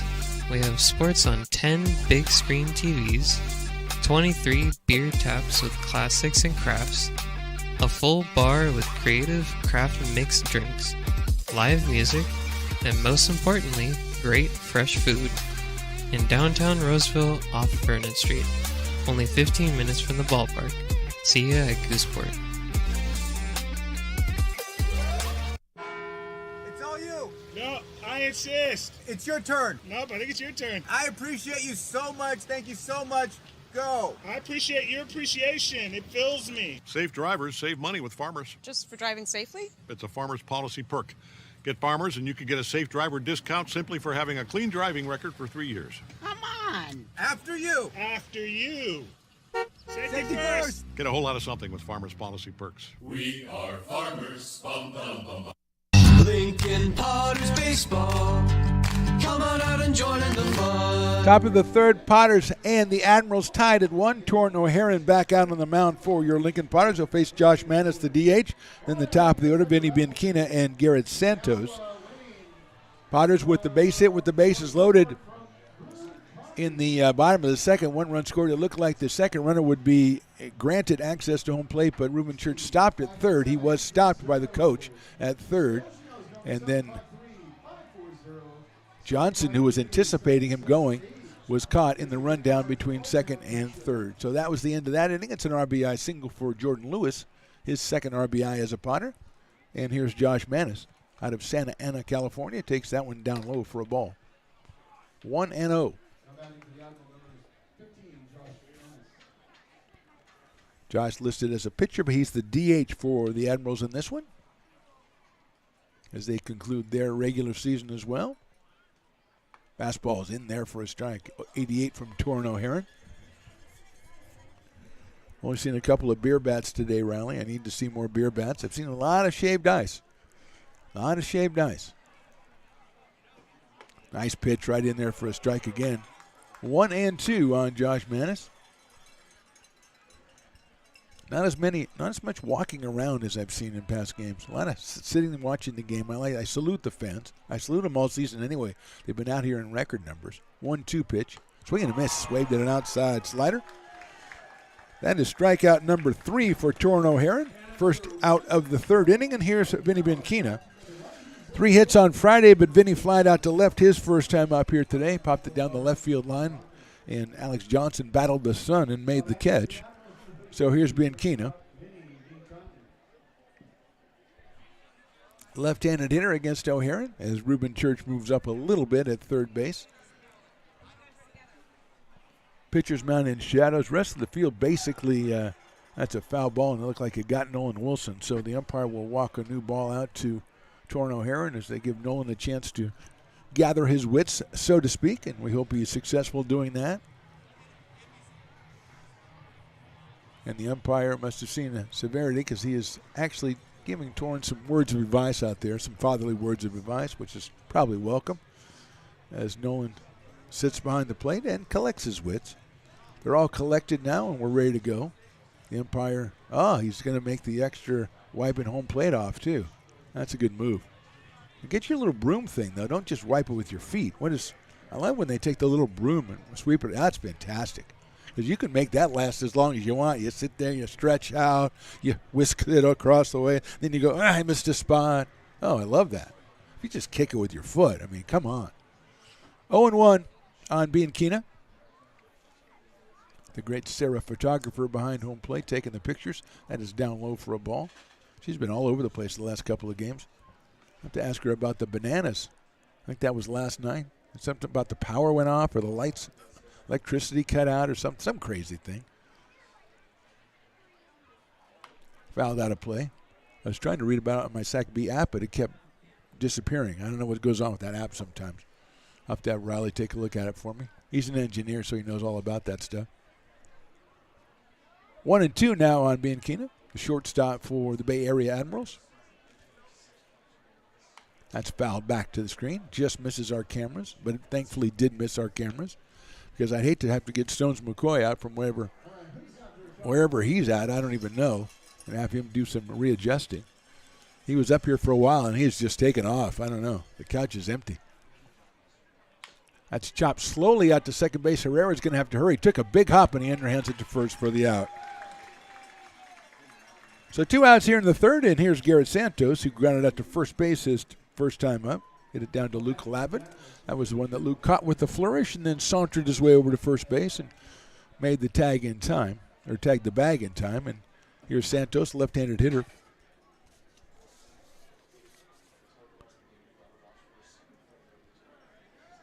Garrett is out of Gilroy, California, playing third base for the Admirals. His first pitch is a swing and a miss at a high fastball at 90 from Torrin O'Haron.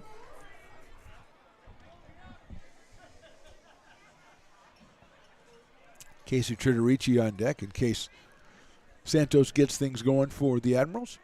Fastball misses outside, got up to 91 for Torrin on that one. 1 ball, 1 strike.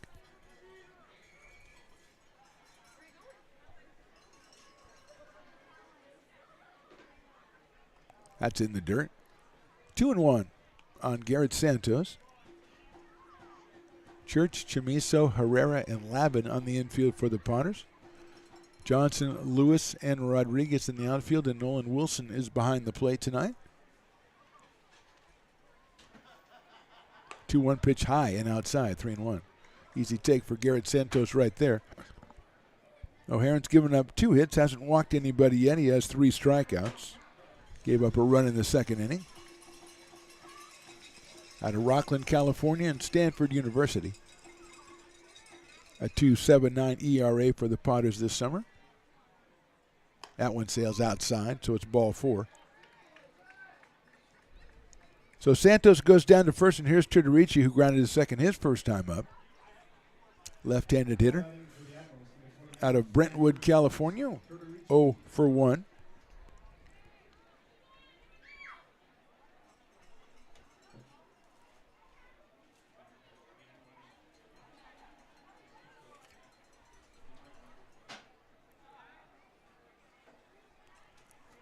Left-handed hitter against the right-hander O'Haron.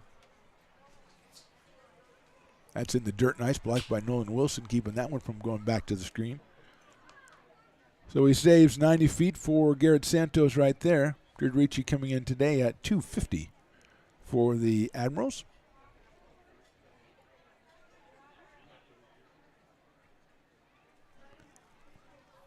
Short lead at first base. Just misses the outside corner. 2-0. 2 balls and no strikes. That's 6 straight balls, I believe, for Torrin O'Haron. The beer bat sighting. Good. That'll always get you into the fabric of the game when you see a beer bat. Throw to first base and the runner's back. That guy looks like he's had a couple of beer bats in his day, yeah. He looks like a veteran.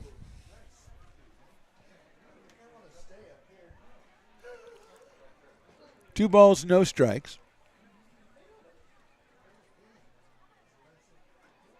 Down low for a ball, 3-0.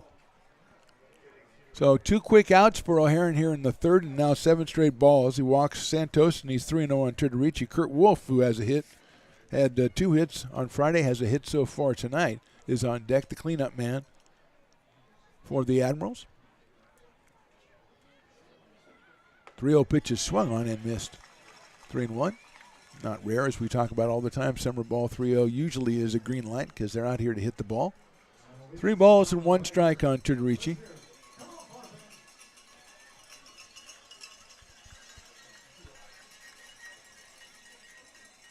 Santos leads at first. Decent lead over there. Swing and a miss again, 3-2. So O'Haron comes in with 2 91-mile-an-hour fastballs at 3-0 and 3-1, and now he's moved it to 3-2. Santos going at first base.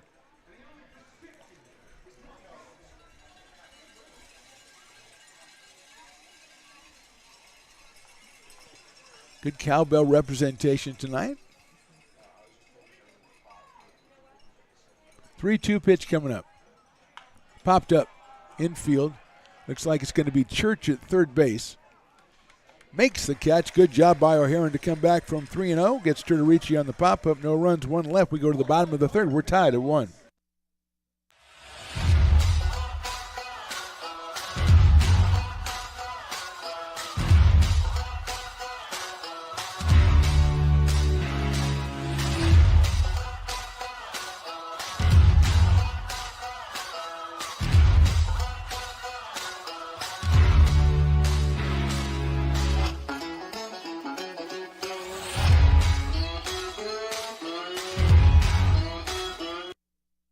Being in the market for a new home comes with more than just buying a property.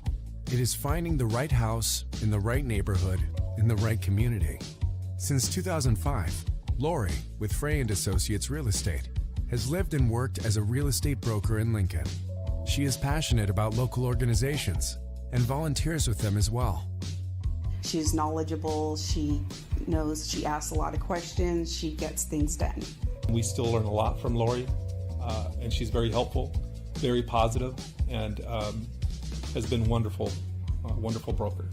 We at Frey & Associates are your local hometown realtor, and we are here for you.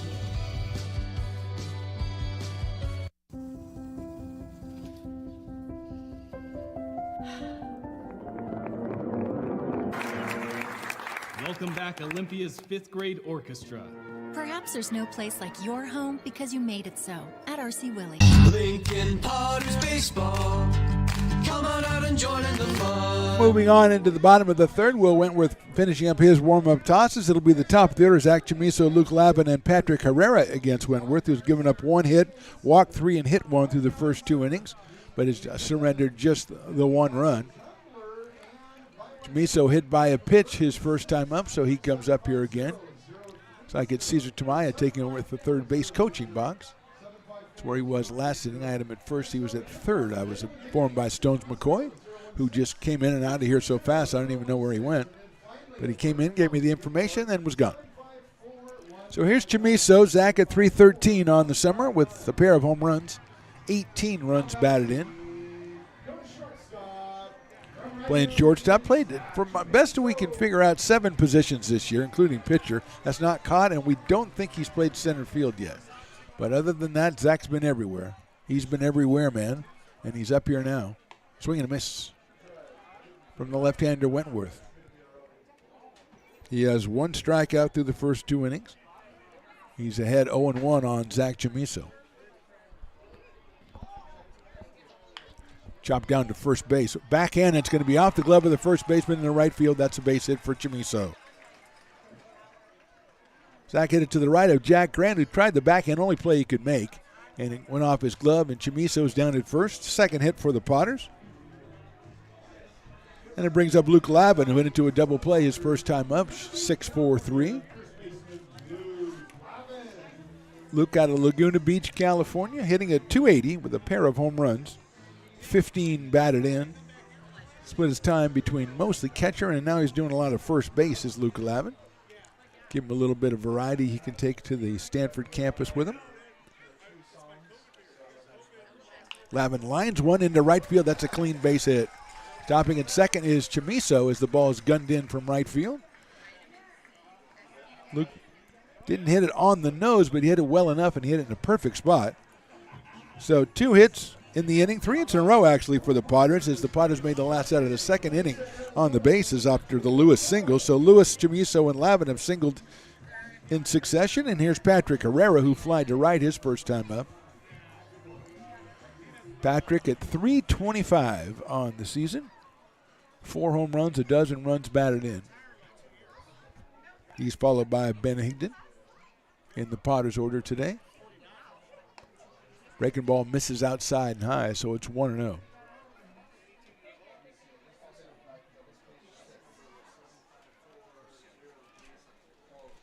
One ball, no strikes, no outs here in the third. That's right on a line drive to first. They're going to throw it to first. Line drive was the second. He threw back to first, not in time. Almost got Lavin over there as Herrera hits the line drive right at Kobe Rolling, who made the catch. Kobe showing that he can catch line drives, so we'll have to try something else on him. 1 out, and here is Ben Higdon, who walked his first time up. Ben has 5 home runs and 19 runs batted in. He is our DH today. Breaking ball gets away from the catcher, and not far enough as Jack Chamiso couldn't see it out from second base. Couldn't see how far it got away from Turderici, so he had to stop. Lavin was about a third of the way down. He had to scamper back to first base. The pitch, I thought, was called a strike, but I thought I saw the umpire put the arm up, but you never know these days. These kids today, these umpires today. Hit I think that's a fair ball to first base. Nice play out there by Jack Grant. Jack Grant was hiding over by the umpire. Didn't even see him over there. Runners move over to second and to third.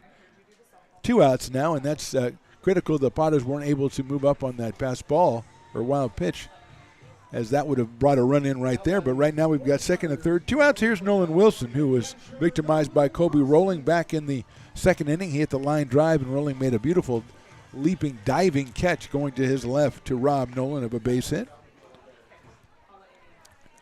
So he's up here again, this time with 2 outs. Big breaking balls outside. 1 ball, no strikes on Nolan Wilson. Ruben Church to follow.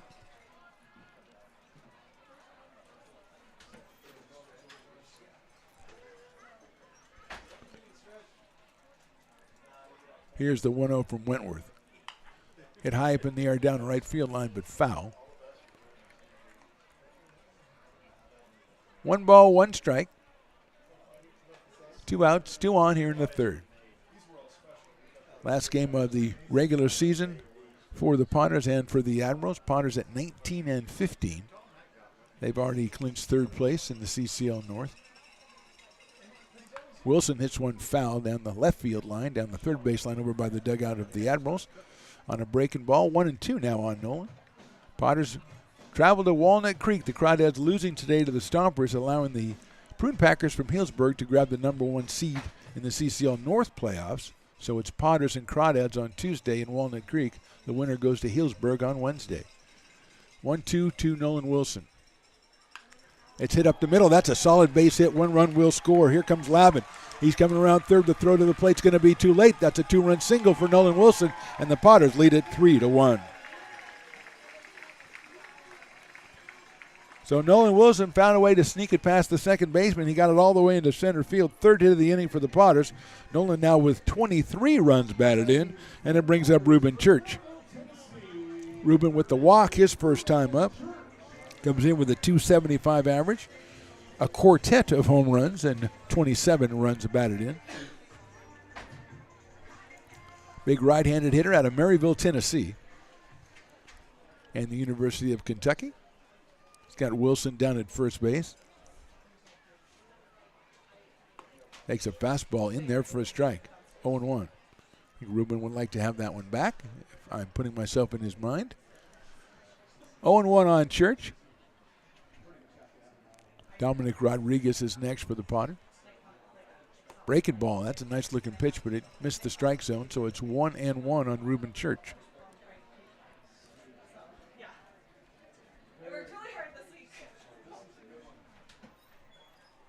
Short lead by Wilson at first base. Church hits one back off the foot of the pitcher. Goes over to third base. The throw to first base pulls the runner off, the first baseman off, and Church has got himself a single. And we're going to have a timeout as we're going to check on Will Wentworth. Church gets the base hit. Staying at second base or moving to second base is Nolan Wilson. That one hit, looked like the foot or the leg of Will Wentworth, and it bounced all the way over to Garrett Santos at third. He picked it up and gunned it over to first. Might have been in time, but pulled Jack Grant off the bag, and Church was safe. He gets the infield single. 4 hits for the Potters in the inning, and when we resume play, it'll be Dominic Rodriguez as they're checking with Will Wentworth out there to see if he's fit for duty.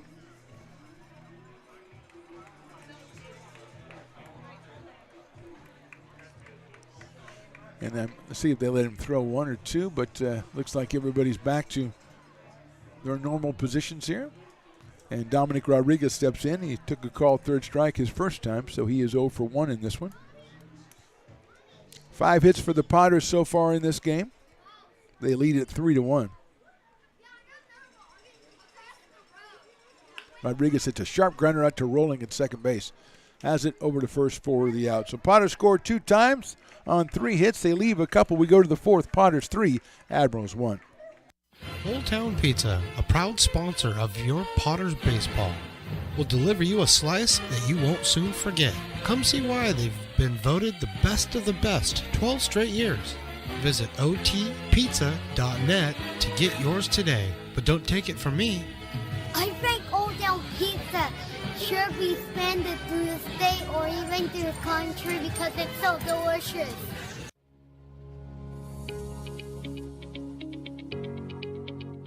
Placer Valley Tourism. Our mission is to increase the health of the hotel industry through occupancy and average daily rate in Roseville, Rockland, and Lincoln. Proud partner of the Potters in the 2023 West Coast World Series Tournament from August 8th to 11th.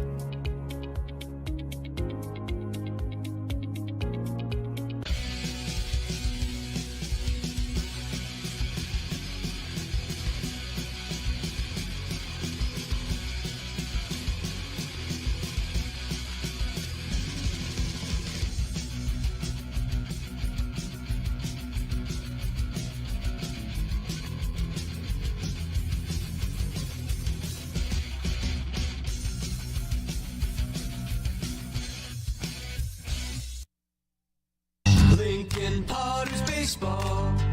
Come on out and join in the fun. A display from Lincoln Taekwondo, I believe, between innings, and a tremendous job. I've never seen anybody do Taekwondo to Freebird, but you know these things, you bring all these different generations together, Riley the engineer, and you never know what's going to happen. Tremendous job putting the entertainment together this year by the Potter staff, and Lindsay down there doing most of the duties on the field, and Layla helping her out and everybody.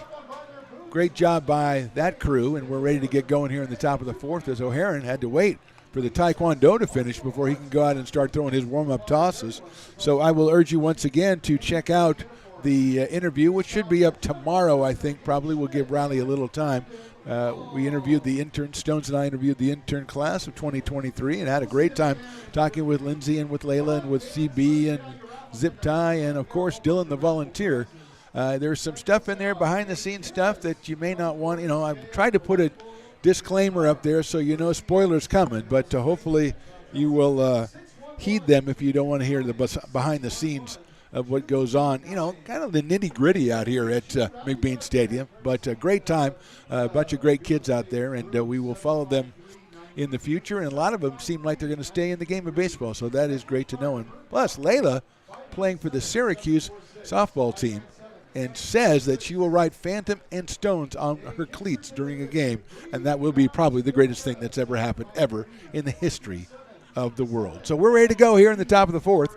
It's going to be Kirk Wolf, then Adam Enyard, and Jack Grant against Torrin O'Haron, who now has a 3-1 lead.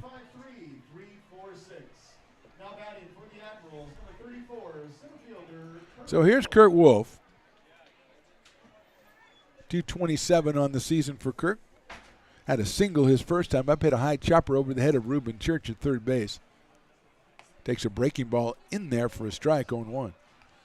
Might have been over his head, might have been just a little over his head. Reuben, I think, lost it in the sun. It won't have that problem now. His shadow has taken over the left side of the infield at least. We've got a sliver of it on the pitcher's mound and some of it in left field again. There's a line drive down that left field line. It's curving, and it is a foul ball. So hit well by Wolf down the left field line, but he'll have to come back and do it all again. As we said, that left field and center field is where the sun is now. Second base as well out there with Patrick Herrera. But his angle is usually pretty good. He doesn't have to worry about that. It's Johnson in left field who's taking the brunt of it right now. 0-2 now on Kirk Wolf. 2 hits on Friday, a hit so far today. Swing and a miss, a fastball at 90 from Torrin O'Haron. He gets Wolf on strikes. 4th strikeout for Torrin O'Haron, and that'll bring up Adam Enyard, who popped out to first base his first time up. Right fielder also sees duty on the mound for the Admirals. He steps in here with 1 out in the top of the 4th. The Potters leading 3-1. Fan Appreciation Day, and we appreciate them all coming out today. Another great crowd out here. Basketball is inside. Grassy Knoll is full. We've got the VIP section down there. The Brick and Barrel backyard the line is full. I have to get my guy. I get Stones out there to check on the lines for Fat Cat, for Hobby over there. That is outside, 2-0. Just a lot of stuff going on all summer here at McBean Stadium. We bring it all to you on YouTube, on Stones Radio Networks, or Lincoln Potters Baseball. Also the Lincoln Potters Baseball Facebook page. That's right down the middle for a strike, and we thank each and every person who's checked us out. You can always check out past games from this season. They're all right there on YouTube. If you missed the game at the end of June or the middle of July, they're right there on our YouTube pages. That's outside for a ball. 3 balls and 1 strike now. On Adam Enyard, Jack Grant, the former Potter, on deck. A lot of cowbell action out here. Good to see, good to hear. Swing and a miss. Fastball at 90 by Torrin O'Haron. 3-2.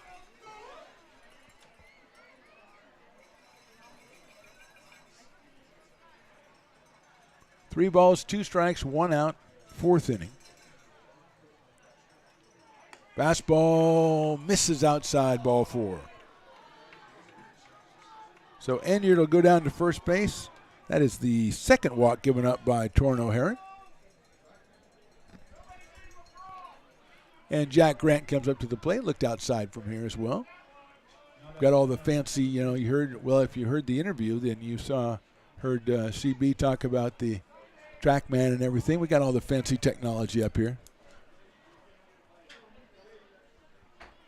1 out, 1 on, and here is Grant, who doubled down the right field line his first time up. Hits one to left field. Alex Johnson coming in the sun, makes a nice play. Fighting the sun, and Grant is retired on 1 pitch, which Torrin O'Haron likes to see. And with 2 outs and 1 on, it'll be Kobe Rolling. Left-hander struck out his first time up. So he is 0 for 1 in this one. Kobe hitting at 160 on the season. In CCL play, that is.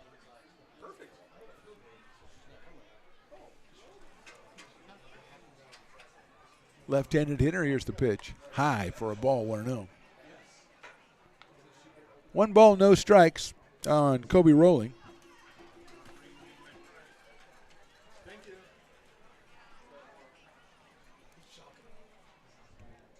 Enyard leads at first.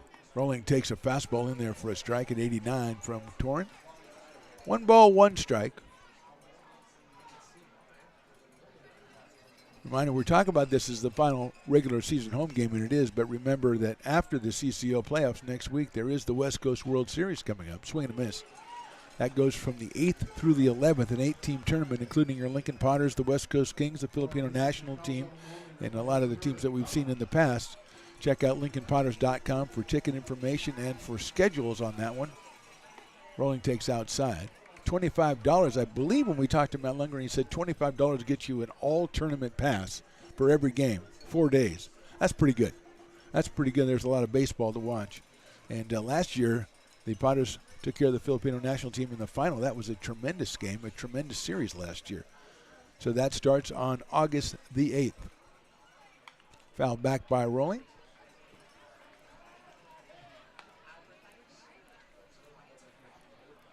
2-2 on Kobe. I believe he is out of Vacaville, California. Indeed he is. Enyard at first base. 2 outs here in the 4th inning. Potters with the 3-1 lead. O'Haron closing in on 70 pitches. There goes the runner, and it is a ball, and there's no throw. So Enyard is now at second base in scoring position. A full count on Kobe Rolling. Kind of like nobody really thought that was happening. They kind of went, oh, really, he's running. Swing and a miss. He got him again on strikes. So O'Haron gets his second strikeout of the inning, his 5th of the game. We go to the bottom of the 4th. Potters lead at 3-1. Hi, Bill Evans, President of the Placer County Association of Realtors. We're in the store, our conference facilities, an amazing team that helps keep together an amazing organization. And we thank them all. This organization can't do what it does and can't run the way it runs without the help of so many members volunteering their time. The success of the Placer County Association of Realtors is largely dependent on our active volunteer members to help our organization and industry. The work of our committees greatly impacts our ability to champion efforts across the board and giving back to the Placer County community wherever we can. Like all service organizations, I wanted to serve. And getting involved with the affiliate committee was the perfect way to do that. I love being able to serve my community with my business friends and other leaders and give back to those who are in need. The thing I love about the PCAR committees is they all work toward the same goal of bringing the community together to support those in need in our surrounding area. I instantly came to the meeting and had a wonderful time, felt like I was a part of something bigger, and it was just the start of my leadership journey.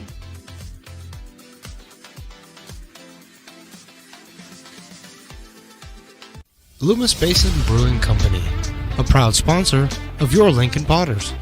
Visit them at 3277 Swetzer Road in Loomis or call 916-259-2739. Lincoln Potters Baseball. Come on out and join in the fun. Hello, everyone. Just a little behind the scenes as we were arguing, me and my friend Riley were arguing. Oh, I want to shout out Peter Bruno, the father of Jaden Bruno, and Ryan Bruno as well, who's sent us a message. Appreciate the work you guys have done producing the streams. Thank you very much, sir. We truly appreciate reporting it to you.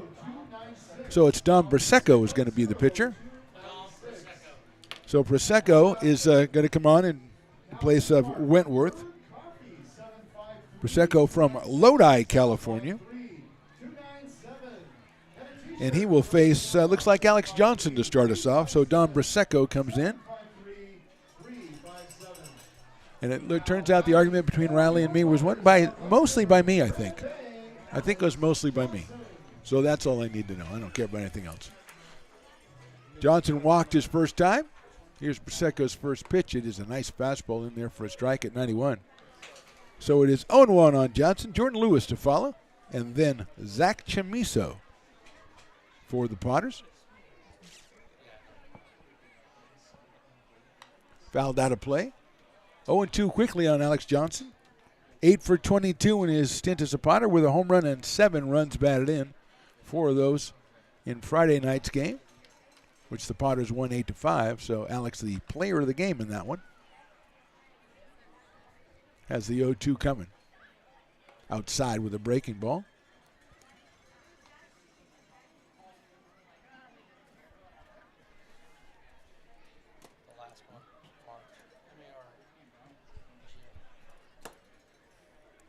Stones McCoy has to learn when you leave notes, you have to write the letters very well so I can see them. Popped up right side, giving chase is Grant in foul territory, and he cannot make the play. I know that because I see it bouncing on top of the VIP area over there, over by where the parking lot Potters usually hang out. He's telling me about Mike Marjama, but if you put down M-A-Y, last May interview, and so it's Nate Esposito coaching at first, Cesar Tamaya over at third. So we'll get your coaches figured out by the 4th inning. That's what we do here. 1-2 coming up to Alex. High fastball, 2-2.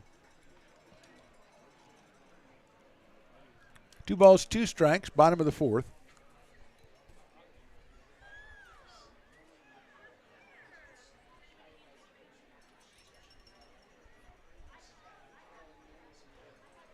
That one just misses the outside corner. Took something off that, and Prosecco thought he had himself a strike. But my friend Riley tells me he didn't, so that's okay. And he knows all that stuff, all the intricate stuff. He knows where the pitch is and has all kinds of stuff. Outside ball 4, so Johnson works the walk. His second of the game, and here's Jordan Lewis, who lined a base hit his first time up, drove in a run back in the second, almost drove in 2. But the Potters runners kind of got congested on the bases, and it resulted in a run down, which did not go our way. So here's Lewis, 3 for 8 on the season as a Potter, right-handed hitting center fielder, hitting in the number 9 spot, which means Zach Chamiso is next. Prosecco checks the runner at first base, takes his time. The pitch to Lewis, swung on and fouled. Out of play to our right. So Jordan with the count of 0-1 looks down at Cesar Tamayo at third base.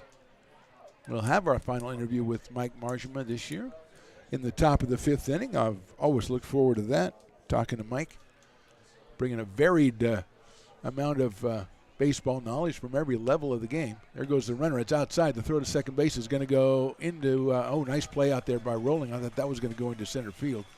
It's a stolen base for Alex Johnson, and almost more, but Rolling again flashing the leather, keeping him at second base.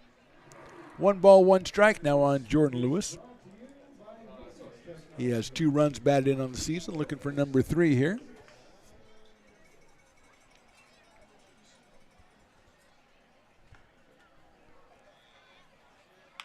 He chops that one out to shortstop. Going to third is Johnson. He's gonna take time. Did he get him at first? It gets off the glove of the first baseman. Here comes Johnson. He will score. There was a close play at first. I think it's going to have to be an error, though. Johnson scores. It's 4-1, and Lewis stays at first base. So I have to see who the error is given to. I look at my technical TrackMan people to see who the error is assessed to. Is it the shortstop or the first baseman? And CB tells me what?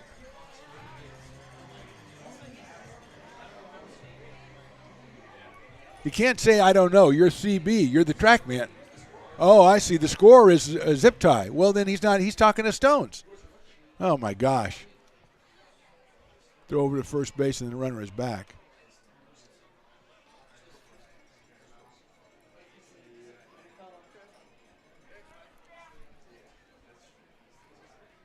So Johnson scores, no RBI for Lewis, but he is at first base now. Throw over to first base again. Really good base running by Alex Johnson because he got a big enough lead that when the ball was put in play, even though it was in front of him at the time, he was able to make it to third base. And Bianchina had to come in and try to make the throw on the run, and Lewis's speed made it very difficult to make the play. Chamiso takes a strike, 0-1. Zach has been hit by a pitch, and he's got an infield single, so he is 1 for 1 in this one.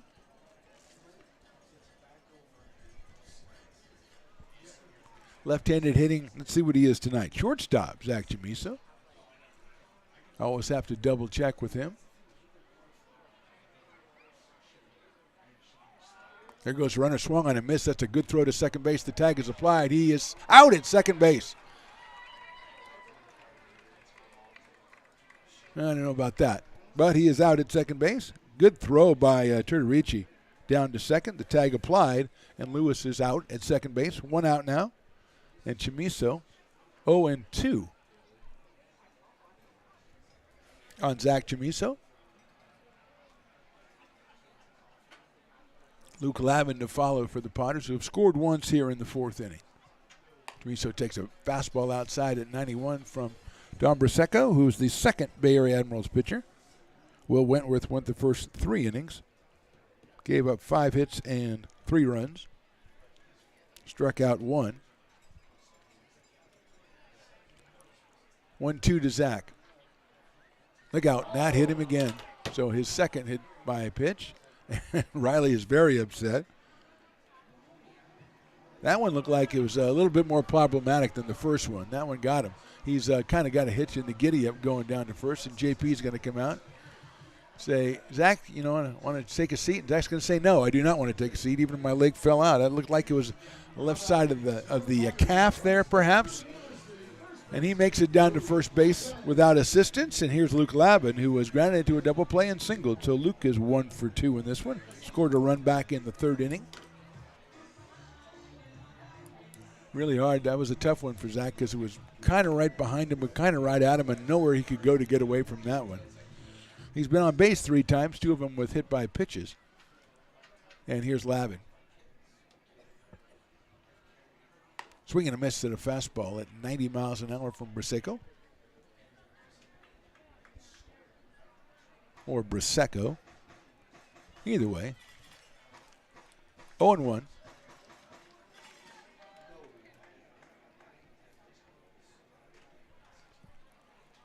Chamiso not getting off too far at first after being hit in the leg, so he's staying close.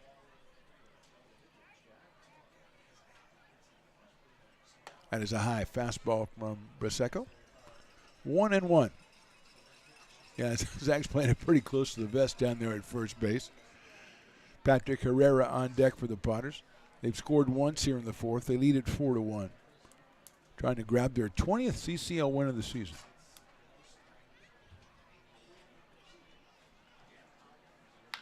That's a hard hit ball to right field.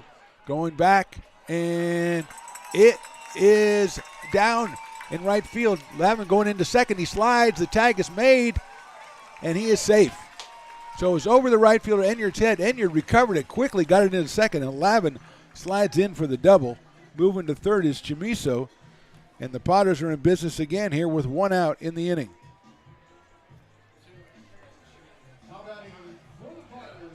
So Lavin hit that ball very well over the head of Enyard, but Enyard was deep, so he was able to get the carom very quickly, and he is a pitcher, so he made a strong throw to second, and Lavin slid on the infield side of the base and was safe, just barely beating the tag. And here's Herrera, who's flied to right and lined to second so far today. 6th hit for the Potters in this one.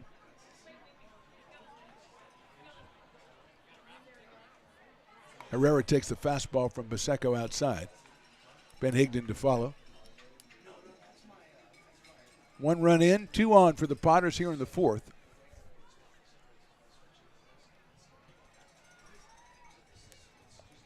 So a pair of hits for Luke Lavin tonight. Herrera hits that one up in the air to left field. Going back is Ramos, and he's not going to be able to make the play. That is down. 2 runs are in, and Herrera is going to pull up at second with a 2-run double, and the Potters push their lead to 6-1. Herrera picks up RBIs number 13 and 14 as he puts one in deep left center field. Going after it was Ramos and Wolf, and neither could collect it in time. Lavin was going to score easily, and the Potters have scored 3 times now here in the 4th, and here's Ben Higdon. Back-to-back doubles from Lavin and Herrera. And here's Higdon, who's walked and grounded out to first base. Takes that one a little bit high from Baseco. 1 ball, no strikes.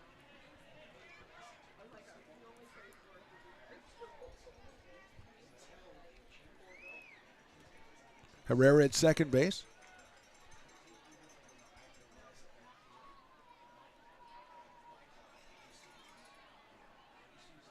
That is high as well. 2-0.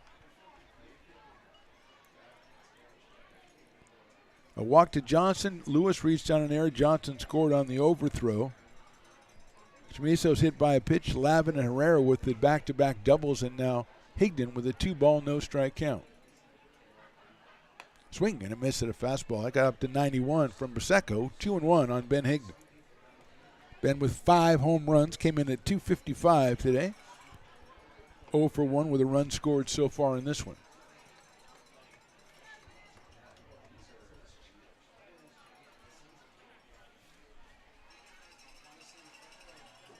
High and outside, 3-1. Nolan Wilson to follow, coming off the heels of his 2-run single back in the 3rd inning.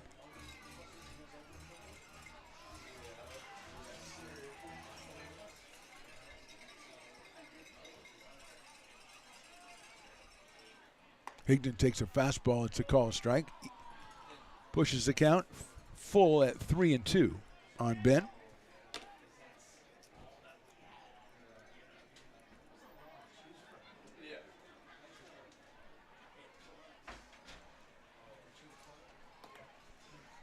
Three balls and 2 strikes. Higdon takes outside, ball 4. So first and second for the Potters. And here comes Nolan Wilson, lined out to second on a great play by Kobe Rowling back in the 2nd, then a 2-run single in the 3rd. So he is 1 for 2, picked up RBIs number 22 and 23 back in the 3rd. Out of Roseville, California, right-hand hitting catcher. Steps in, Higdon at first, Herrera at second. Potters have scored 3 times here. They lead at 6-1. We're in the 4th.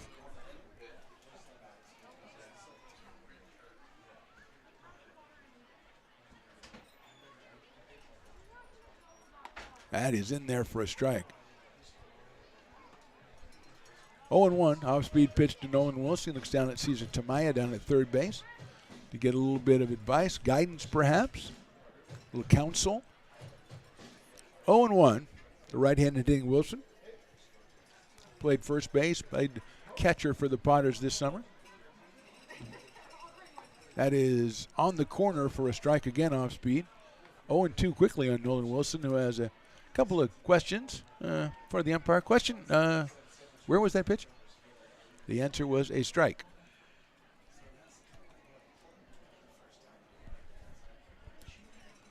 0-2.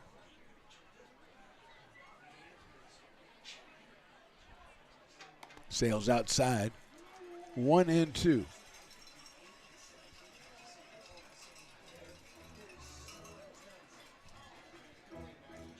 Higdon at first, Herrera at second.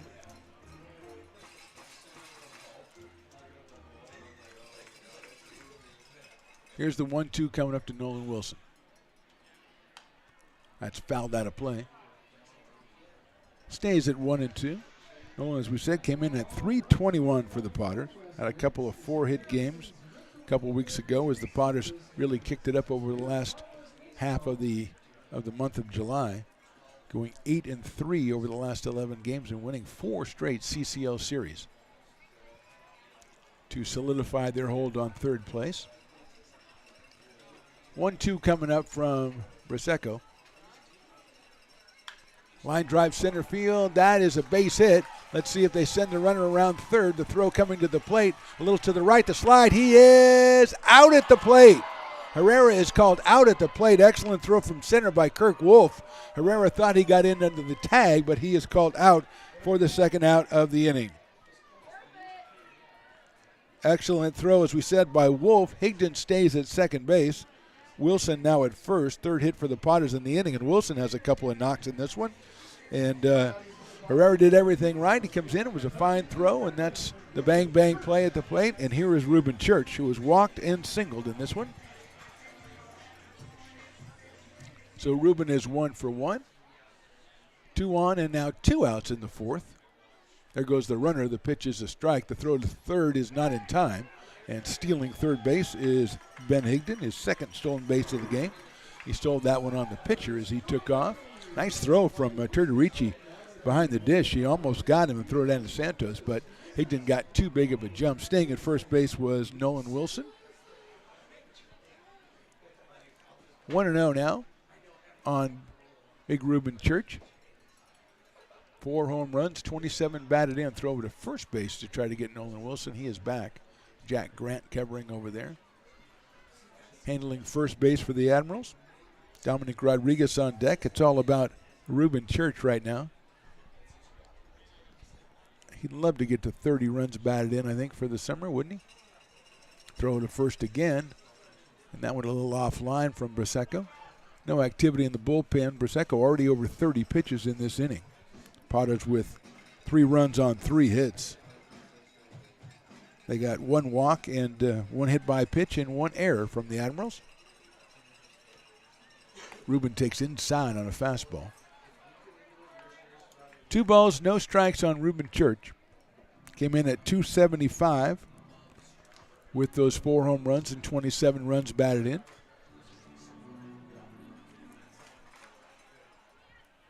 Wilson leads at first base. 2-0 coming up from Braseco.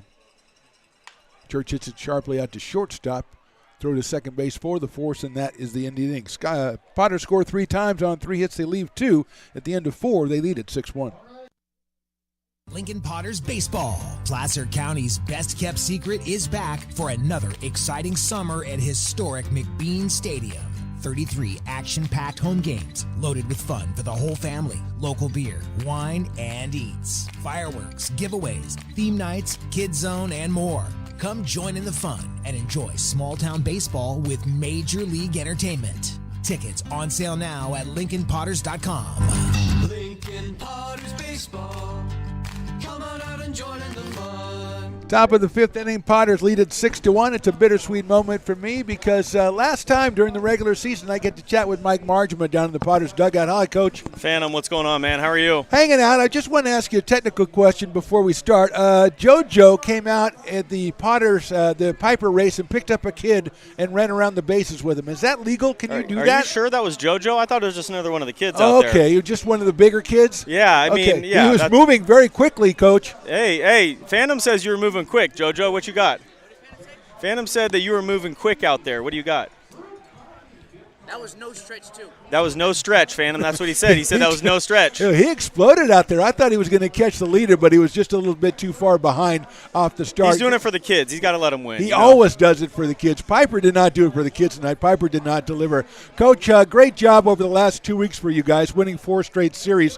What would you say is the number one reason that happened? It's the kids. It's nothing we do. To be quite honest, I mean, all we can do as a coaching staff and as an organization is just, provide them an environment that's, the most conducive for them to succeed. And we just try to put that environment, in front of them, and then, they take advantage of it. You got to give credit to the guys of, how they competed lately, and more importantly is just kind of a sense of gratitude, especially as we come here, not only for our fans tonight, but what our players have put forth and, the effort that they've made. It's a long season, going in the summer and doing that. But, they were at 8 a.m. kids camp here. We had a great kids camp this morning. They're out here competing their butts off. So, not much more we can ask from this group. They're incredible. And, we're excited to take this into the playoffs. Coach, I know always a tough question to ask. I ask you this all the time. But over the last 2 or 3 weeks, anybody on the team has emerged kind of as a leader? I know there have been a couple of guys who've been really hot with the bats. Anybody that's emerged as a leader on the club?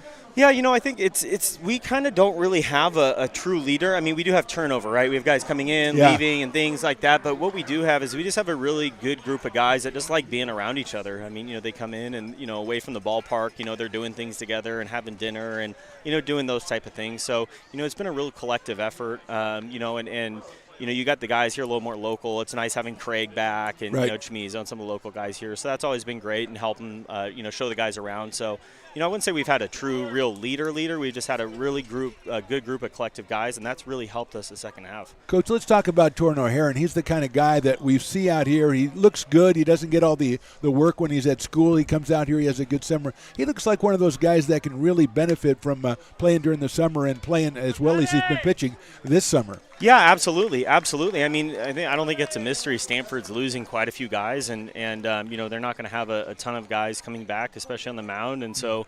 Torrin, I'm hoping will be asked, quite a bit, this next year, and for him to step into that role and gain some confidence, especially here, is great. And his stuff's gotten progressively better, which is fantastic to see. It's something we love, and we're excited to see Torrin being a local guy representing at a big school like Stanford. So, he's got a huge upside, huge potential, and seeing him tap into it here has been awesome. One thing I've enjoyed, I talked to JP about Torrin a couple of weeks ago, and he talked about him being more efficient with his pitches. And I talked to Torrin after the last time he pitched, and I said, were you doing that? And he said, no, I wasn't doing that. So it's like when you see these guys, all of a sudden it seems like a light comes on when sometimes they mature, Coach, and you see that they're able to go ahead and go, this is what I need to do, and then they focus on that. That must feel good to you as a coach. Yeah, absolutely. And it's nice when guys come and ask, right? And they're like, hey, what was it like, when you were facing this guy, or you're doing this, or this guy was struggling, what did Felix do pregame, or what, and so they start asking those questions, and sometimes it's like, hey, I'm open to learning. I'm open to kind of maybe not being stuck in my ways of the things that I always think are like concrete to me, and then for me, it's always, I'll never forget one of the very first days I was out here last year. I asked Torrin, I said, Torrin, what type of pitcher are you? And he's like, oh, I got this. And I said, no, like, what's your pitch? What type of pitcher are you? And to see him now evolve into, I could ask him a question. He goes, oh, yeah, I got this. I got that. I got this. And so seeing him evolve, like you said, with maturity and just, openness to learn and to kind of pick our brains has been awesome. And Brock's done an incredible job. I can't emphasize that enough. What Brock's done with this staff has been incredible. And the guys love him. The guys love pitching for him. So, it's been great to have Brock out here and especially kind of use his tutelage for these guys too. And that's another thing that's a selling point. We get these crowds, and the crowds this year, coaches, have been fantastic. But they come out here and they see kids like a Ryan Bruno a couple of years ago, like a Torrin O'Haron now, like other guys that throughout the years that come out here, and they kind of find themselves out there and they follow them when they go back to the schools. And it's really an exciting thing for the city of Lincoln to be a part of. Oh, absolutely. I mean, these, it's I'll never forget playing in La Crosse, Wisconsin, that Northwoods League, and I would get Facebook messages from people even while I was still playing, is like, so awesome to see and all these other things, and continued success and all those. And it's like, this for a summer, it only lasts 2 months or so or whatnot, but it stays with you forever. I still talk about those memories. And so for these guys, all we're trying to do, like I said, is just be a small ooh, watch out, kid. Uh-oh. foul ball into the kids area there on the knoll. That's a grassy knoll over there. Yeah, yes, it's tough over there. Yeah. But really, we love being a part of their journey, right? We're not. Yeah. We don't make anybody, the most, it's not like we've changed anybody and made them, big leaguers, or we've made them first rounders. We're honestly just, trying to be just a stop along the way, and hopefully we can provide a little wisdom or a little bit of just, something for them. And if they can take that and grow with it and run with it, we're just humbled to be a part of that. And, that goes not only to what we do from a coaching staff, from an organization, but also the fans here. And they've been absolutely incredible this year, and I can't say enough about what the community's done, for our boys this summer. Well, Coach Stones McCoy was the guy who came up with the idea for talking to you every game from the dugout, and it's been a fantastic deal, and it's been a treat for me to talk to you every game. I hope we do it again in the future, and thanks a lot for your contributions. Really enjoyed talking to you, Coach. Thanks, fam. I appreciate it. Tell Stonesy he's the man. So I appreciate everything you guys have brought here and what you guys have done for the broadcast, and I know I've gotten so many messages from the parents and family and people that are around the country from our boys coming in, and without you guys, this experience wouldn't be what it's like for them back home that can't make it out here. So I appreciate you guys more than anything. All right, Coach. We'll talk to you after the game. Yep. Thanks, guys. All right. That's Coach Mike Margeman, and I do mean it. It's been a pleasure each and every home game to talk to Mike during the 5th inning and get his thoughts. I mean, he's been through it at every level of baseball, and really a guy who loves the game, and you can see that enthusiasm every time he talks about it and talks about the kids. There's a ground ball down to first base. Lavin's going to get it. He's going to flip it to the pitcher. They step on first, and that's the end of the 5th inning. 1, 2, 3 in the 5th inning for Torrin O'Hare. We go to the bottom of the 5th, and the Potters have the lead, 6-1.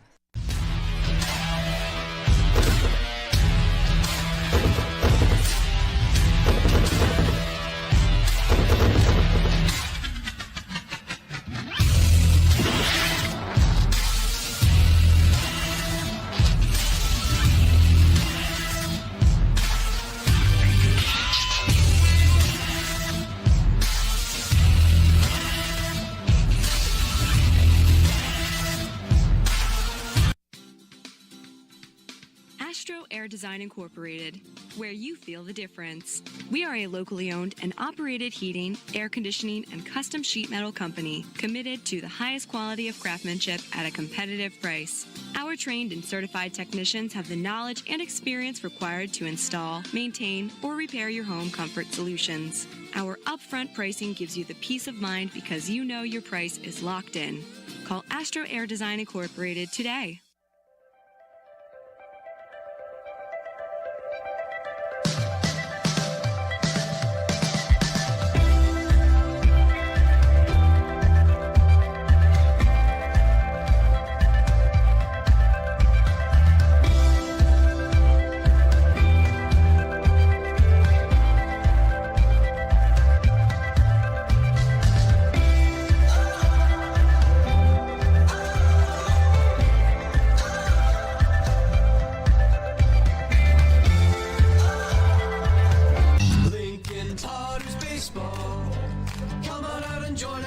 Bottom of the 5th inning here from, where are we? Oh, yeah, McBean Stadium. So let's put on the headphones over there.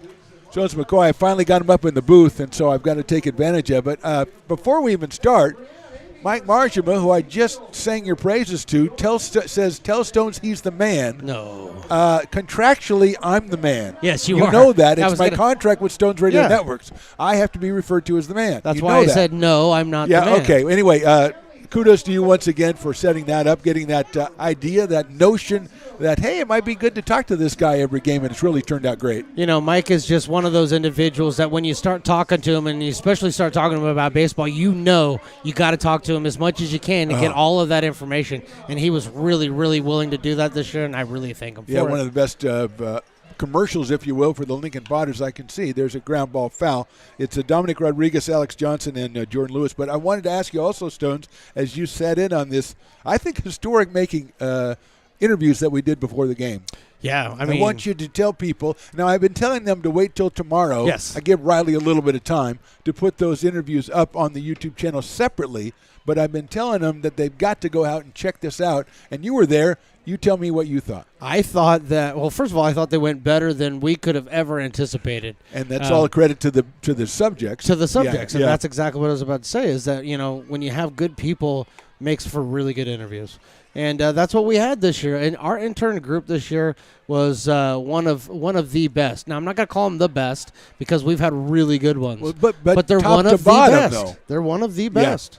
Yeah, we have had some really good ones over We the have. years. I do tend to forget. I get recency bias, and I do tend to forget. But as a group, I think they were one of, if not the best, in what they've given us. And again, we got CB and Zip Tie up here, and they're doing stuff that we haven't even done before. Oh, yeah. So that's an exciting new angle with the TrackMan and all that stuff. It just shows you that the Potters are willing and able to do what it takes to make this the absolute best possible organization in the league. Okay, so can I just say something right now that after we watch this pop-up hopefully go out of play?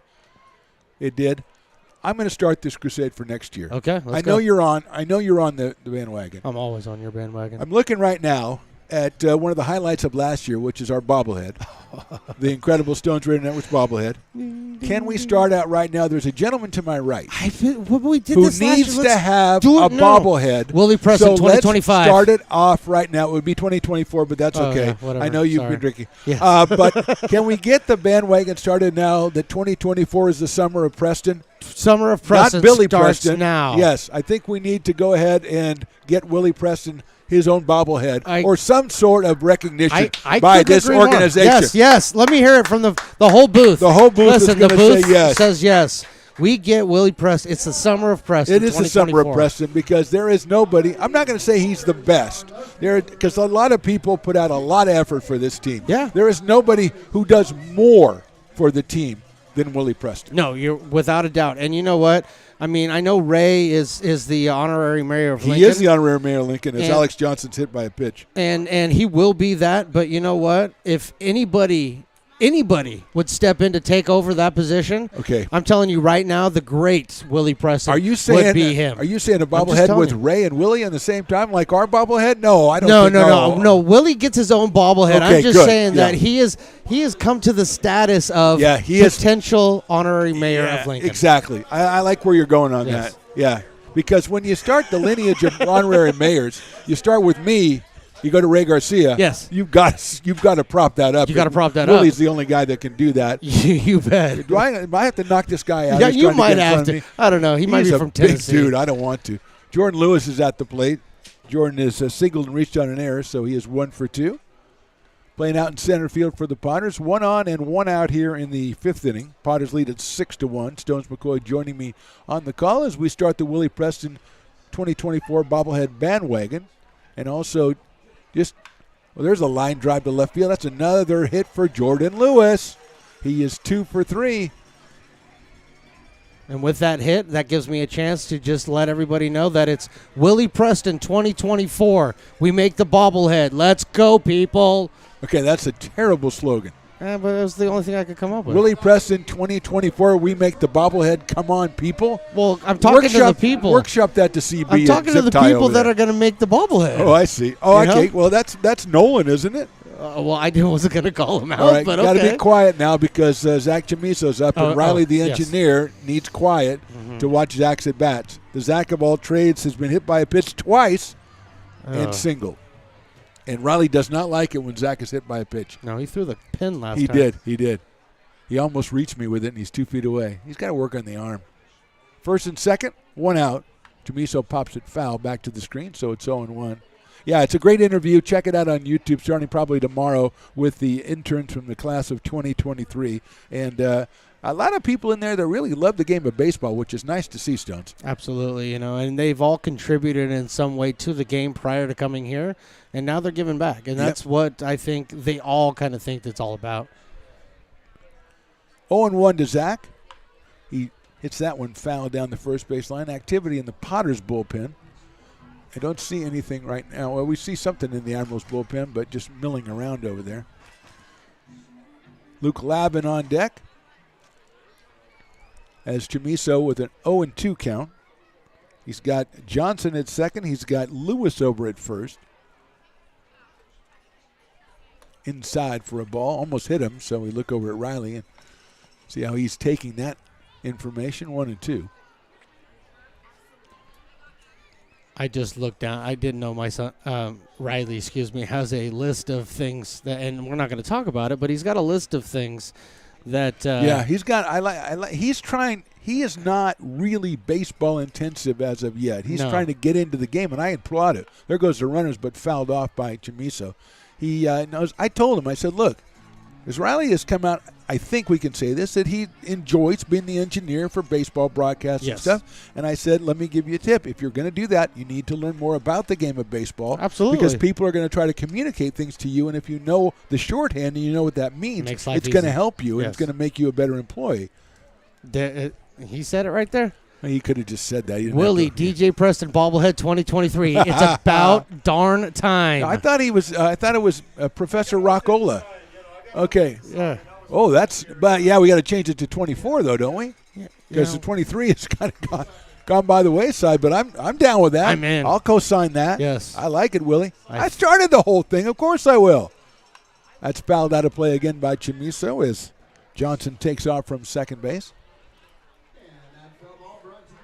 As next year will be the 8th year of the Potters here on the rebirth of the Potters. And Willie has been here for all 8. That's a great point, Stones. I don't think he's missed a game. No. I don't think so. He won't miss a game. Yeah. He refuses to miss a game.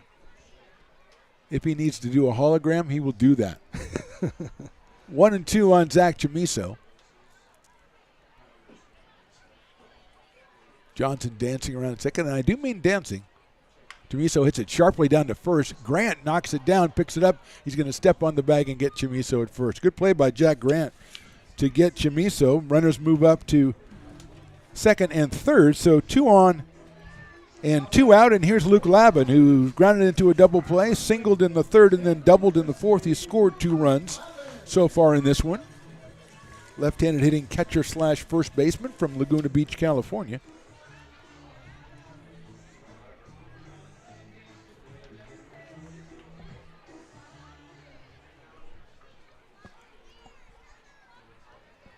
Prosecco on the mound. Lavin takes inside for a ball.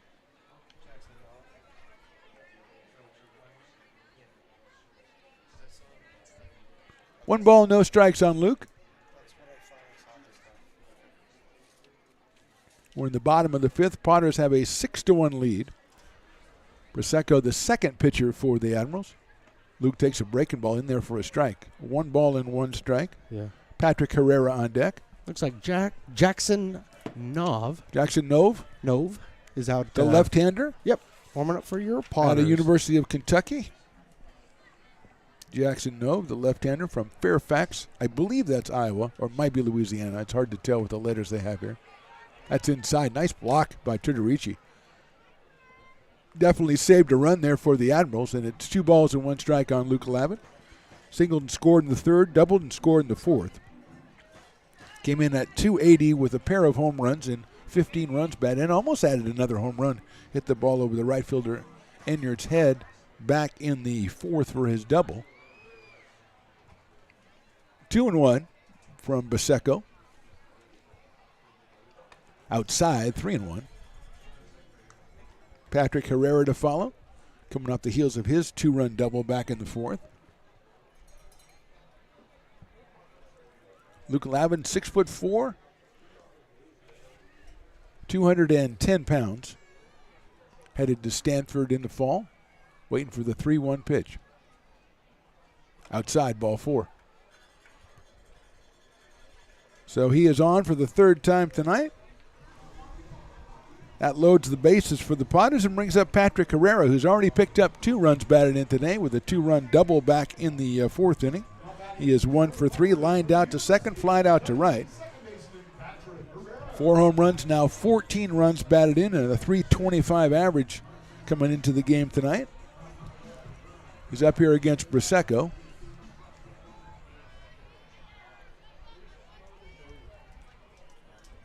Ben Higdon to follow. Look out. That's inside for a ball.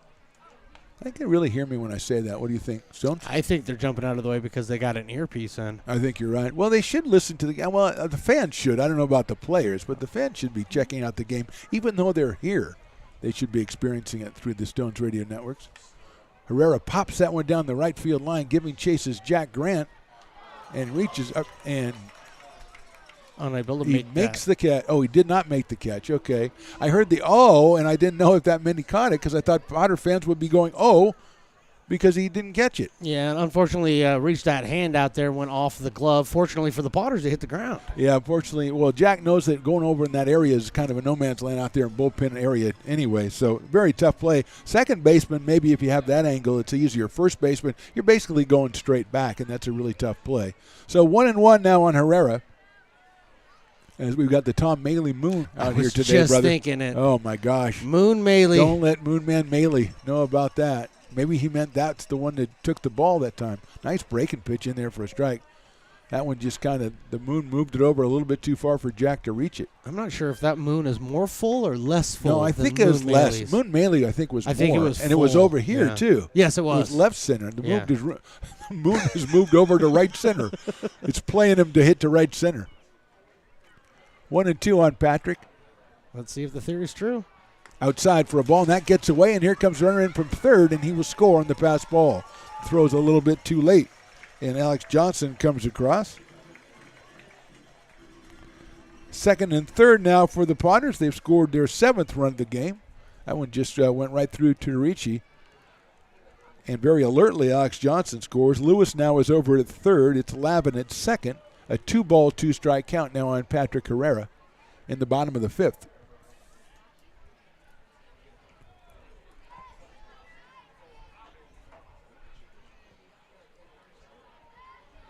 Swing and a miss, off-speed pitch, got him on strike. So Potters score once in the 5th. We go to the 6th. They lead at 7-1.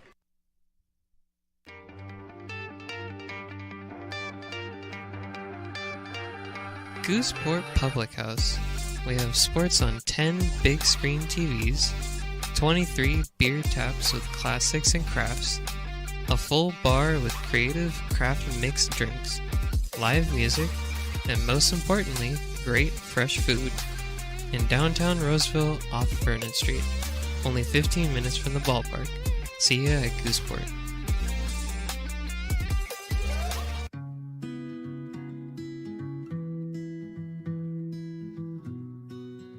Lincoln Area Archives Museum is the official partner of the Potters' 100th anniversary season. The museum is located just around the corner in Bierman Plaza in the center of the old historic district. Plan your visit and learn about early Lincoln history.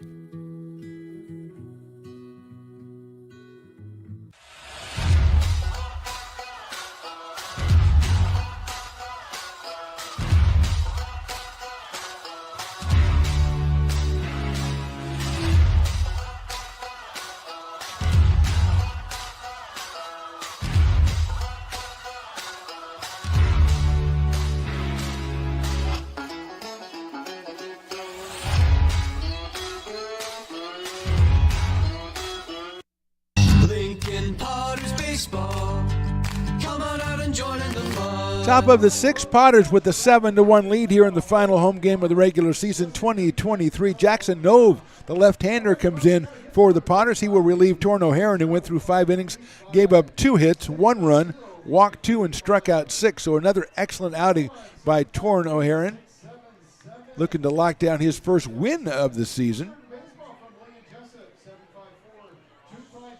So Jackson Nove is coming in to take over. Jackson from the University of Kentucky joined the team just a couple of weeks ago. He is 0-0, a 4.15 ERA. This will be his 5th game. 4 1/3 innings, 5 strikeouts, and 2 base on balls, 3 hits allowed.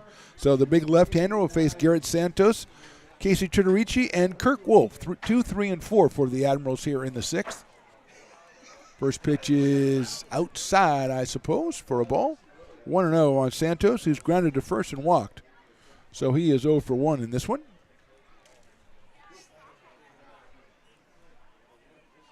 That's one right down the middle for a strike at 88 from Jackson Nove. 6'5" Jackson Nove.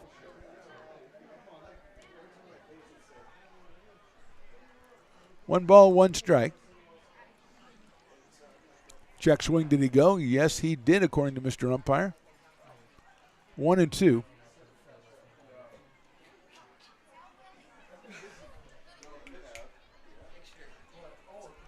1 ball, 2 strikes. That slice foul over by the bounce house over there. You don't see too many foul balls go over by the bounce house, but that one did. 1-2 on Garrett Santos.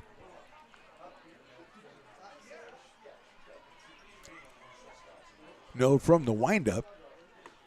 Swung on and missed. A good-looking fastball from Jackson for the strikeout. His 6th strikeout of the season. And Casey Turturici is the hitter. He's grounded to second and popped to third. So he is 0 for 2 in this one. 1 out here in the 6th. Potters looking to go 9-3 over their final 12 games. It'll be 4 3-game series against CCL opponents, and they have taken all 4 of them.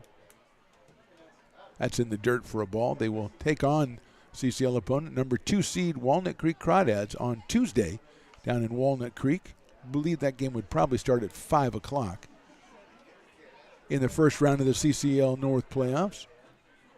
Hit sharply down the first baseline. It's through and down into right field for a base hit past Luke Lavin. Rounding first is Turturici. He's going to go into second. The throw comes in from Rodriguez, and he is in there standing up with the double. Just the 3rd hit for the Admirals in this one. The first for Turturici. Just a scalding shot that Lavin made the stab at, couldn't get it, and that'll bring up Kurt Wolf, who has singled and struck out so far in this one.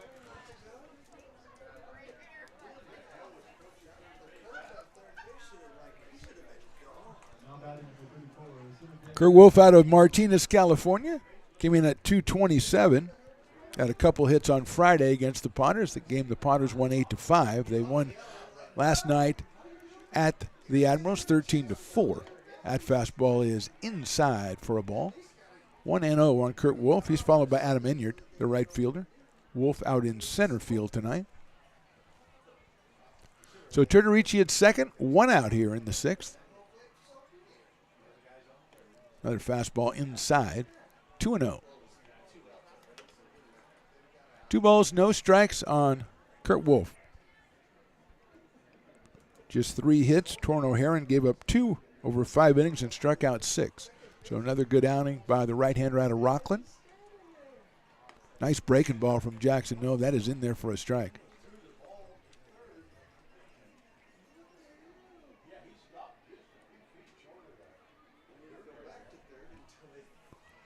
Two balls, 1 strike. That one misses inside again, so it's 3-1 trying to come in on Kurt Wolf. Haven't been successful so far. Behind in the count, 3-1. Got a lot of cowbells ringing out there from this capacity crowd on Fan Appreciation Day. Already giving away a bunch of prizes. That's fouled back to the screen. 89 miles an hour on the fastball from Jackson Nove. Last time Stones McCoy reported, we were double digits for Hobby down at Muy Pueblito. We were double digits for Fat Cat, and the Shaved Ice was up over 30. Waiting in line for the Shaved Ice because those are good. I'm sorry, Riley, they're good. 3-2 pitch. Swinging a miss. He got him on strikes. Good comeback for Jackson Nove. His 2nd strikeout of the inning, and that will bring up Adam Enyart, the right fielder. Has popped out and walked in this one, so he is 0 for 1. Oh, man, Hobby delivers the quesadilla. Hobby, mwah! He's the best. He is the best, ladies and gentlemen. Back from vacation, and it's in my game that he's back from vacation. So 2 outs, and Enyart has to step out as he heard about the quesadilla delivery, and he had to collect himself for a minute because that looks so good, and it looks like the street tacos went to Raleigh the engineer, and I do not approve of that. They should have all went to me. Oh, those are for Stones. Okay, very good. Swing and a miss on a fastball, 89 from Jackson Nove. Hobby delivers. He took a couple of days off, comes back with a vengeance.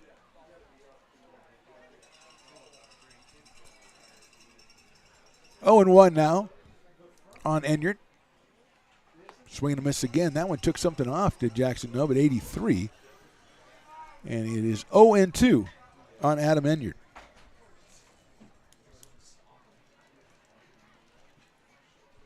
Turturici at second. He doubled with 1 out. Now there's 2 outs. Swing and a miss and a breaking ball. Jackson Nove with 3 strikeouts in the inning. We go to the bottom of the 6th. Potters 7, Admirals 1. Loomis Basin Brewing Company, a proud sponsor of your Lincoln Potters. Visit them at 3277 Swetzer Road in Loomis or call 916-259-2739. Being in the market for a new home comes with more than just buying a property. It is finding the right house in the right neighborhood in the right community. Since 2005, Lori with Frey & Associates Real Estate has lived and worked as a real estate broker in Lincoln. She is passionate about local organizations and volunteers with them as well. She's knowledgeable, she knows, she asks a lot of questions, she gets things done. We still learn a lot from Lori, and she's very helpful, very positive, and has been wonderful broker. We at Frey & Associates are your local hometown realtor, and we are here for you. It's all you. No, I insist. It's your turn. Nope, I think it's your turn. I appreciate you so much. Thank you so much. Go. I appreciate your appreciation. It fills me. Safe drivers save money with Farmers. Just for driving safely? It's a Farmers policy perk. Get Farmers and you can get a safe driver discount simply for having a clean driving record for 3 years. Come on. After you. After you. Safety first. Get a whole lot of something with Farmers policy perks. We are farmers. Bum, bum, bum, bum. Lincoln Potters Baseball. Come on out and join in the fun. Bottom of the 6th inning, Potters lead at 7-1. Aiden Lee is the new pitcher. His 8th appearance of the season. He's gone 11 2/3 innings, and he has an ERA of 4.63. He is 1-0. Excuse me, he is 0-1 on the season, and he will be taking on the Potters. Ben Higdon, Nolan Wilson, and Reuben Church. Well, I can't really do. Willie, I got a guy asking for you. I know you're busy. I'm busy, but that's okay. It's fine. It's no problem. We can do. Oh, that's a sweet-looking hat. Willie does? He wanted a hat? Diamondbacks? Probably was all of us. Everybody wants a hat. How did you come up with a Diamondbacks hat? Are you on the Diamondbacks? No. Oh, okay. You have to check. Riley, you never take anything for granted. He's got Diamondbacks gear on, so maybe he's on the Diamondbacks. Come on. Ben Higdon be the first hitter. Nolan Wilson next. Then Reuben Church. As Aiden Lee is the third pitcher. Will Wentworth went to first, went 3 innings. Then Prosecco came in the next 2 innings, and now we are in the bottom of the 6th. And Ben Higdon's the hitter. Lee's first pitch is outside at 91. 1 ball and no strikes.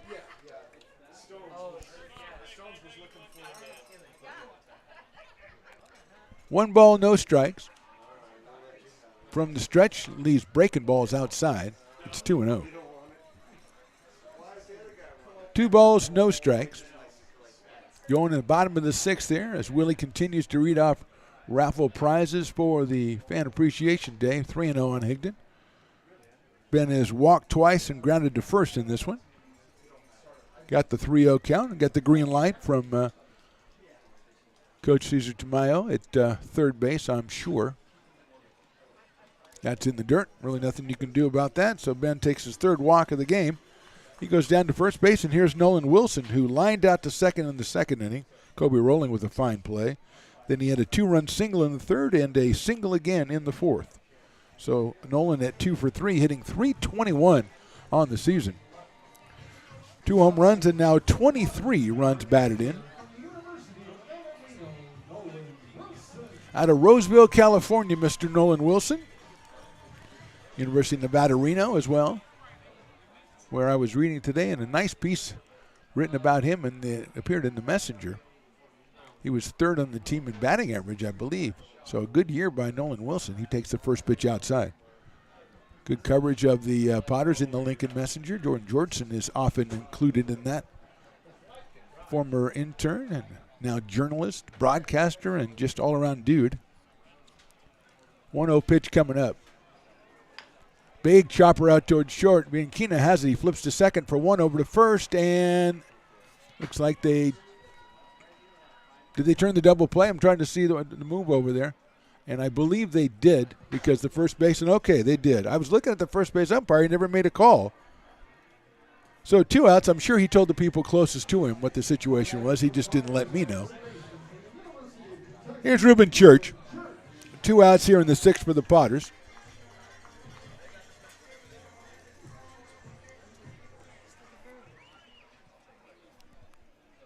Reuben's walk, single, and hit into a fielder's choice. He takes a breaking ball in there from Lee for a strike. 0-1 with Dominic Rodriguez on deck.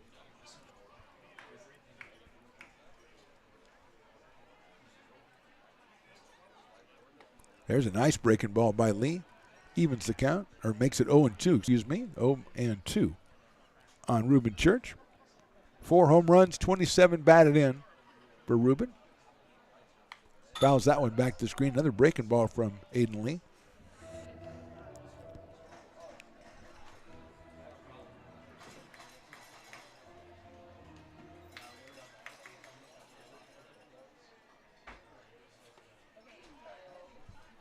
And swing and a miss for strike 3. That's the end of this inning. We go to the top of the 7th. Potters maintain that 7-1 lead. The mouth-watering Big Mac with a savory Filet-O-Fish and a tasty McChicken. My goodness, that looks good. Oh, you're making a McDonald's menu hack. Yes, a land, air, and sea. Oh, it's going to tip over. No, it's good. It's good. Very stable. Order the land, air, and sea by name. Build it by hand.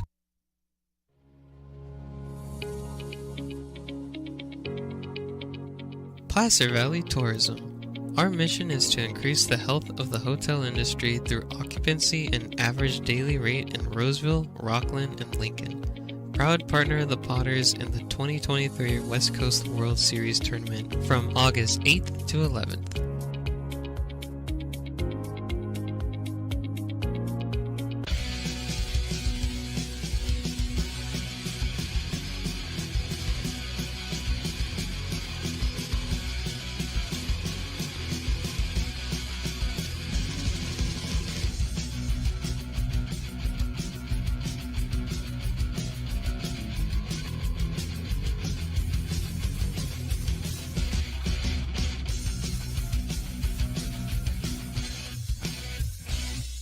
Lincoln Potters Baseball.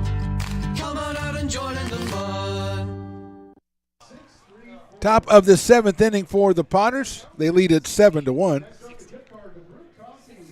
We've got a new pitcher out there for the Potters. Dylan Brown is the new pitcher, number 16, coming out here to relieve Jackson Nove, who was very impressive in his inning, gave up 1 hit and struck out 3. So Dylan Brown is our new pitcher. Dylan out of Sacramento, California, and USF. See if we got some. Oh, so Dylan's only been in 1 game, 2 innings, 3 hits, 1 run allowed. So he's out here, the right-hander, and he will face Jack Grant, then Kobe Rowling, and Miguel Ramos for the Bay Area Admirals. Throw goes down to second base and somehow found its way into left center field, so there's a momentary delay here as Jack Grant prepares to come up to the plate. He's got a double and a fly out tonight, does Jack Grant. First baseman out of Danville, California, and University of Arizona.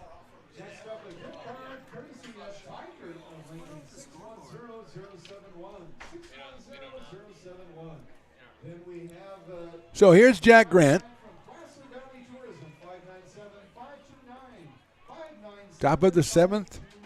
O'Haron went the first 5, then Jackson Nove, now Dylan Brown, making his 2nd appearance of the season. Look out, that one's over the head of Mr. Jack Grant. And it subsequently is called a ball, which I got to agree with.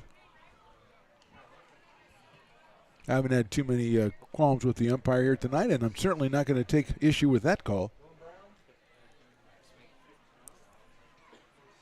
That is high for a ball. 2-0 on Jack Grant. Potters 7, Admirals 1. That's in the dirt, 3-0.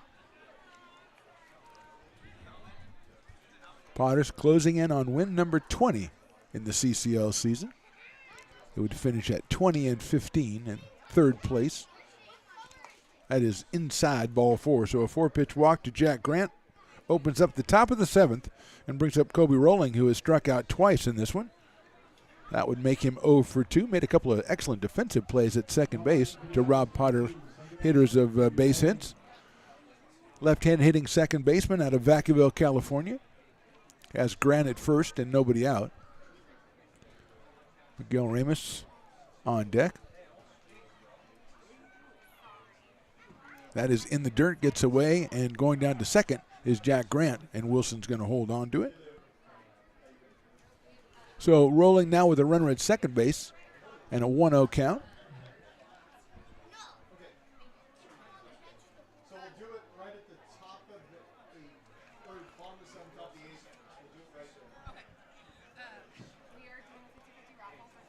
Nolan Wilson behind the plate. Church at third, Chamiso at short, Herrera at second, Lavin at first. That fastball is in there for a strike. So it's 1-1 on Kobe Rolling as a ball comes out of the Potters bullpen, and Potters bench players rush out to get it before it interferes with play, and I think they were largely successful in that outing. Rolling takes one that bounces up here, tried to block it by Wilson, but he's not going to be able to, and advancing to third is Jack Grant. So 2-1 now on Rolling. That one bounced out in front of the plate, and Nolan did everything he could to stop that one.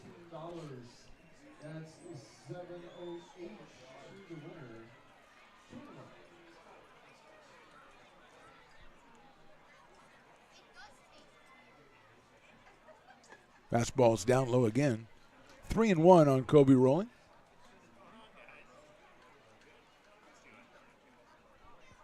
Grant down at third, nobody out here, top of the 7th. Final game of the regular season for the Potters. That's high, ball 4. So Rolling gets the walk. First and third now for the Admirals, and that'll bring up Miguel Ramos. As a little convo at the pitcher's mound with Zach Chamiso and Nolan Wilson and Luke Lavin. Going to talk with Dylan Brown. Just making his second appearance as a Potter here this summer out of Sacramento, California. 6'2", 185. Miguel Ramos, the dueling dogs hitter, struck out once tonight, and he grounded out his other time, so he is 0 for 2 so far. Left-handed hitter, and the umpire goes out and goes, guys, I know you guys like to, talk, and there's the last game and everything, but we got to break this up. We got to get going. It's 8:53, man. We got to move. And so the players take heed to his advice, and we are ready to go here. Ramos followed by Manis here for the Admirals. They've got 2 on and nobody out here in the 7th. Fastball is right down the middle at 85 from Dylan Brown. And if he didn't call that a strike, we would have had a problem. But he did, because he's doing a good job. Rolling over at first base, getting a decent lead over there. Grant walking down from third. Brown's pitch is swung on and missed. 0-2 now on Ramos. And, I forgot about the dueling dogs part of it. I'm into the game, and I'm not thinking about the dueling dogs, but then I hear all these dogs barking, and there has to be a reason for that. Swing and a miss, got him on strikes, and that is 50% off your dueling dogs over at the Brick and Barrel backyard. 1 out, and here's Josh Manis, who struck out twice so far. We're in number 15 out of Santa Ana, California. Right-handed hitter steps in with runners at first and third here in the 7th. 10th strikeout for the Potters pitcher so far in this one.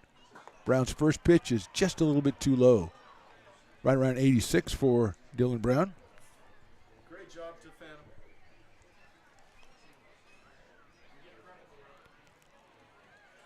Nice looking pitch, but inside and low, 2-0.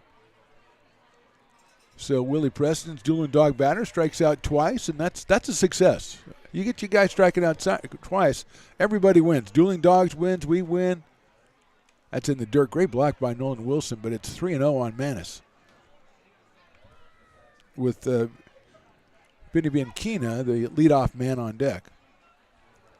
Goes over to pick up a wayward ball coming out of the Potters bullpen again. That bullpen's having some tough times down there. 3-0 now on Josh Manis. High, ball 4.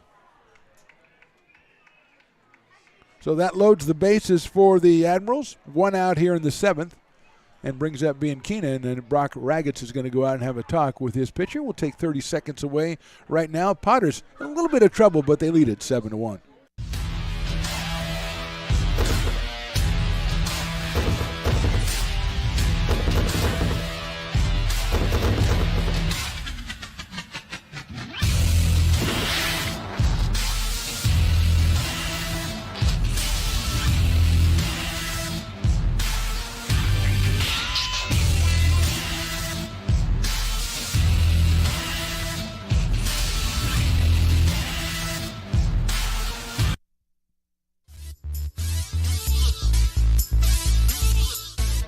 Brock Ragatz is done imparting his pearls of wisdom as the umpire kind of sped that process along as all the Potters were kind of getting together to talk strategy and things of that nature.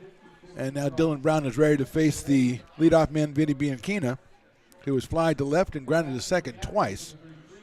He had 3 hits the other night for the Admirals, and he's up here 0 for 3 so far in this one. Left-hand hitting shortstop. The leadoff man, Garrett Santos, to follow. First pitch is down low for a ball.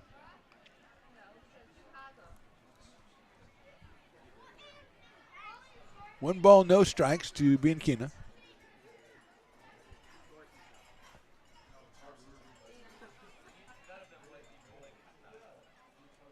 Swing and a miss.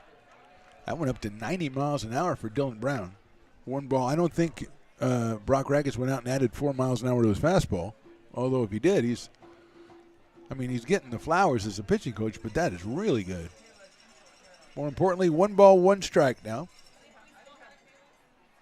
Breaking ball is too high. 2-1.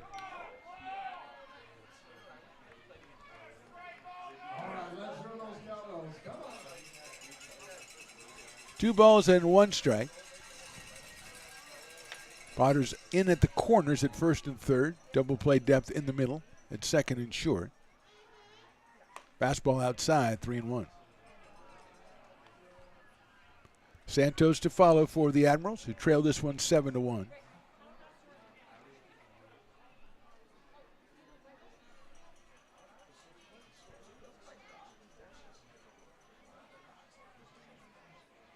Swing and a miss, another fastball.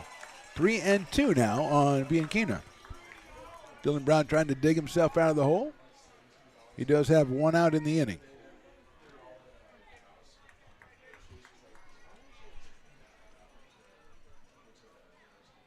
Fastball outside, ball 4. Coming across is Jack Grant. Bianchina gets the RBI for the walk. 1 run in. It's 7-2 now, and here's Garrett Santos, who was grounded at first, walked, and struck out. So Garrett is 0 for 2 out of Gilroy, California. Potters really didn't have anybody ready, so they're just now starting to get somebody up and throwing. As Brown with 4 walks in the inning. Turner-Ricci to follow. That swung on and missed. A nice-looking fastball in the inside corner. Very spooky out there, Raleigh the engineer, the way you've got the moon positioned the way it is. Oh, man, that is spooky. It is a big moon out there, Stones. You were right. That's a giant one. It's moving closer, I think. That's fouled out of play, so 0-2 for Dylan Brown. It seems to be moving closer and getting larger. So I need to get Mealy on the phone. I need some Moon Man stuff. 0-2 on Garrett Santos. Bases loaded, 1 run in here in the 7th for the Admirals. Here's Dylan Brown. Swung on and fouled at the plate. And it is still 0-2. Tried the breaking ball up top. Santos went after it. Got a piece enough to spoil it. So it is 0-2 on Garrett Santos again. Brown from the stretch. That's lined to left field. That is a base hit. 1 run will score. Here comes the second one. It's picked up in left field. Now they're going to hold him, and a tag is made at third, and they got him. What a play by the Potters. Alex Johnson threw behind the runner at third base, and Church slaps the tag on for the out. 1 run scores. That was Kobe rolling, but Manis is thrown out at third base. What a play by Alex Johnson Inkina is at second. It's an RBI for Santos. First hit of the inning, 7-3 now for the Potters, but 2 outs, and here's Casey Tudorici, who was grounded to second, popped out and doubled. Line drive down. I thought they were gonna send both of them, but they did not. That's popped up, and the ball thrown right behind the runner at third, who made a big turn, and Church slapped the tag right on him. Big play for the Potters. 0-1 now on Tudorici. Casey out of Brentwood, California. Runner still at first and second, though. Breaking ball is in there for a call strike.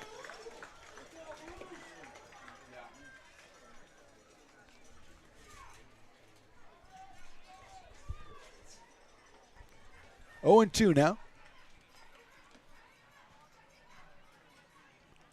Brown turns around and bluffs the runner back at second base. That's Bianchina. Santos over at first. Chamiso behind Bianchina, trying to keep him a little close over there. No, we've got time as another ball comes out of the Potters. Whoever's warming up is not.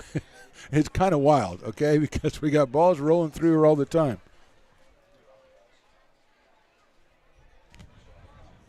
0-2. Cowbells are moving. Cowbells are ringing. Tudorici at the plate, close to the plate from the left side. Here's Brown. Looks at second. 0-2 pitch. Inside corner, call strike 3. 2 runs for the Admirals in the 7th. We go to the bottom of the 7th. Potters with a 7-3 lead.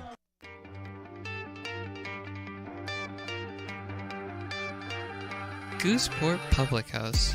We have sports on 10 big screen TVs, 23 beer taps with classics and crafts, a full bar with creative craft mixed drinks, live music, and most importantly, great fresh food. In downtown Roseville off Vernon Street, only 15 minutes from the ballpark. See ya at Gooseport.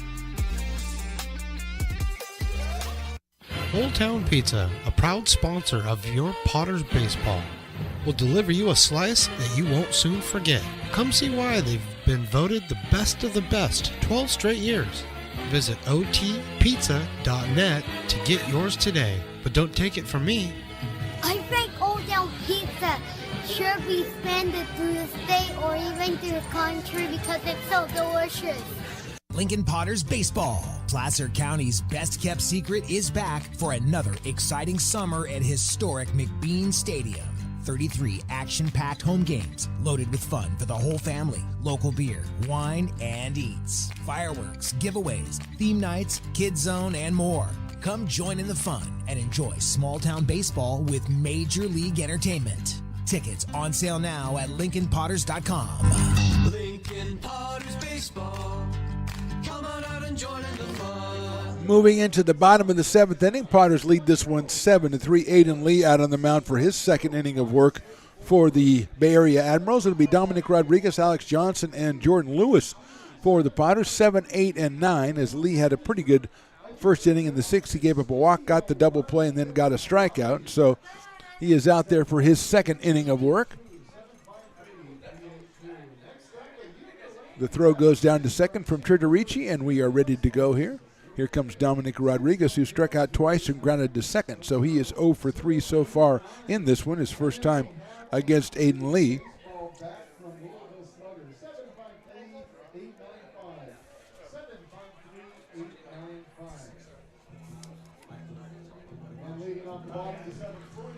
So here's Dominic Rodriguez out of Turlock, California. Potters gave up 2 in the top of the 7th. It'd be nice to pick up a couple here in the bottom, make it a little bit easier. Breaking ball is in there for a strike. 0-1 on Dominic Rodriguez. 6'4" out of Turlock, California. Swing and a miss on a slider that went outside the strike zone, teased him and went outside the zone, got the swing, so it's 0-2 on Dominic.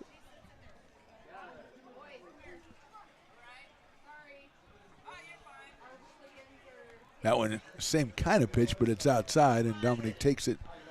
So it is 1-2.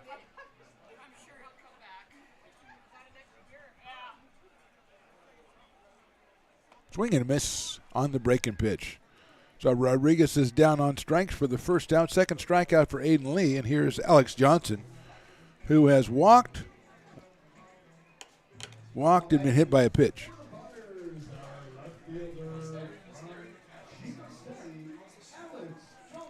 So Alex, not an official at bat. He has scored 2 runs. He's 8 for 22 on the season still.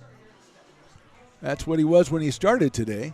The right-hand hitting left fielder who made a tremendous assist here in the top of the 7th to cut down a runner rounding third. A big play in the inning for the Potters. And he takes the first pitch inside and low for a ball, so it's 1-0. 91 from Aiden Lee. He's been impressive since he's come in for the Admirals.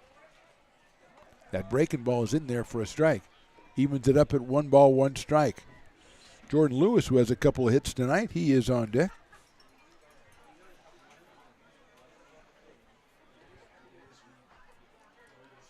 That is down low, so it's 2-1 on Alex. Granite Bay to Sierra College, and now Chico State. He'll become a Wildcat next year. Played center, played left for the Potters. That's popped up. Second baseman Kobe Rowling is underneath it, and he makes the catch. Another breaking ball from Lee. Got the pop-up from Johnson, so it's 2 outs, and here's Jordan Lewis. Singled in a run in the 2nd inning. Reached on an error in the 4th inning and singled again in the 5th inning. So Jordan is 2 for 3. 4 for 10 as a Potter, just joining the team a couple of games ago, playing out in center field tonight. 2 outs here, bottom of the 7th.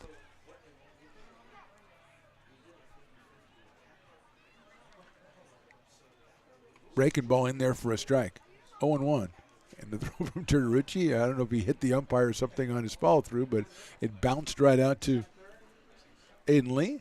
It got out there, so that's the key part. 0-1 coming up.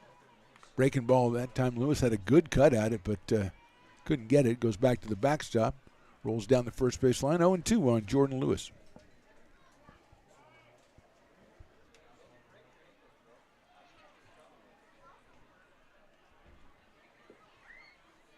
Popped up, right side. Jack Grant, the first baseman, underneath it. In fair territory, he makes the catch. Another good inning for Aiden Lee. 1-2-3 for the Potters in the 7th. We go to the 8th. The Potters lead at 7-3. It begins on the farm, where hard work breeds motivation. Care is taken under watchful eyes. With new growth comes inspiration, where playtime is mandatory. Welcome to Dueling Dogs Brewing Company. Meet the Stevens, a husband and wife who work hand in hand to craft exclusive small batch beer, mead, and cider. Using locally sourced ingredients to ensure freshness in every glass. Where a community of farmers, local artisans, and amazing food make for a truly inspired atmosphere.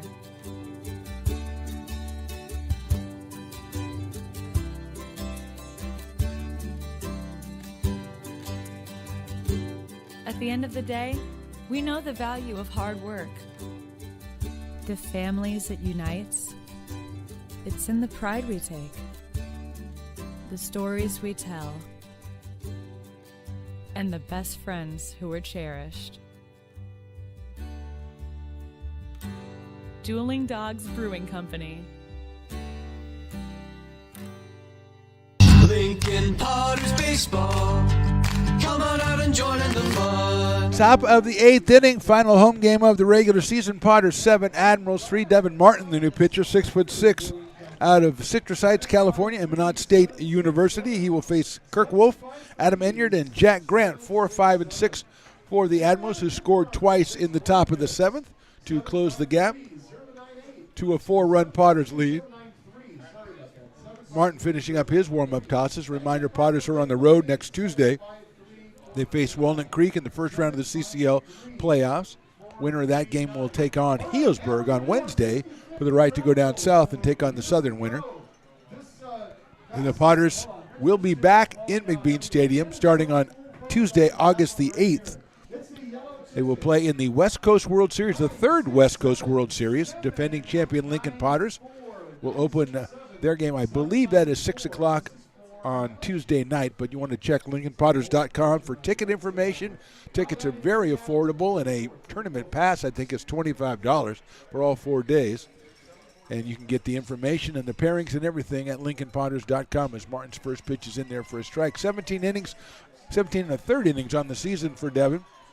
21 strikeouts, 22 walks. His 17th appearance of the season, so he's been a workhorse for manager John Peters and the Potters.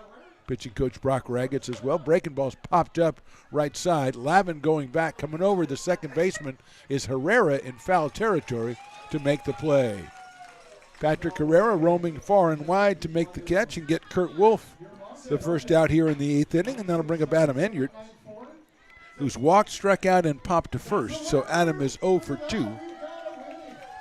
So check out the LincolnPotters.com, get information on the West Coast World Series, and make your plans to get out here from the 8th to the 11th of August. Breaking balls high from Devin Martin. 1-0 to Adam Enyart. Jack Grant to follow.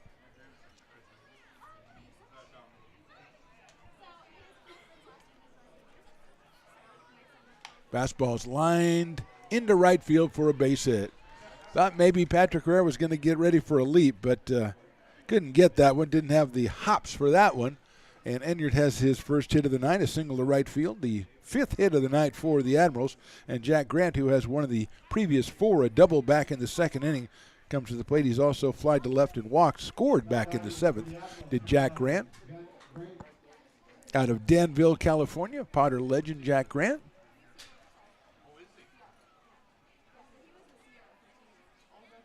Swings and fouls that one back to the screen. He's followed in the lineup by Kobe Rowling. Grant, usually a third baseman, playing over at first base tonight for the Admirals. Got Garrett Santos at third base. 0-1 on Jack Grant.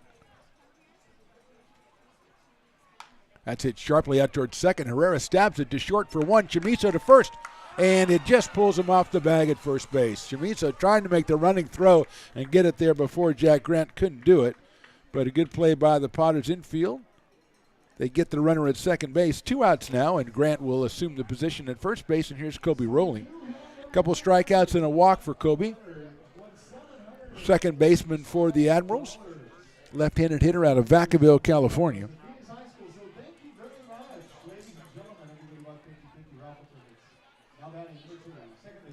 That ball was hit to the left of Herrera, but Chamizo had a long way to go to come from his position to second base. Fastball in there for a strike. Devin Martin, 92 miles an hour for Devin Martin. 0-1 on Kobe Rowling.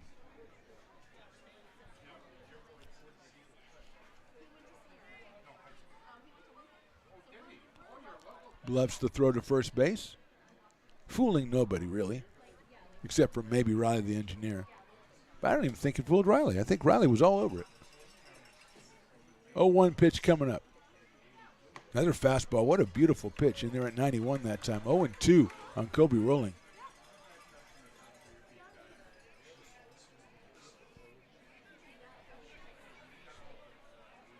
Very short lead at first by Jack Grant. Fastball just down low. 1-2. So he took something off that, did Devin Martin. Missed the strike zone by a fraction, we'll say. Probably more. Riley gives me the look. Okay, by more than a fraction. Swung on and missed. Good job by Devin Martin. That one at 92. So no runs, a hit. They left one. We go to the bottom of the 8th. Potters with a 7-3 lead.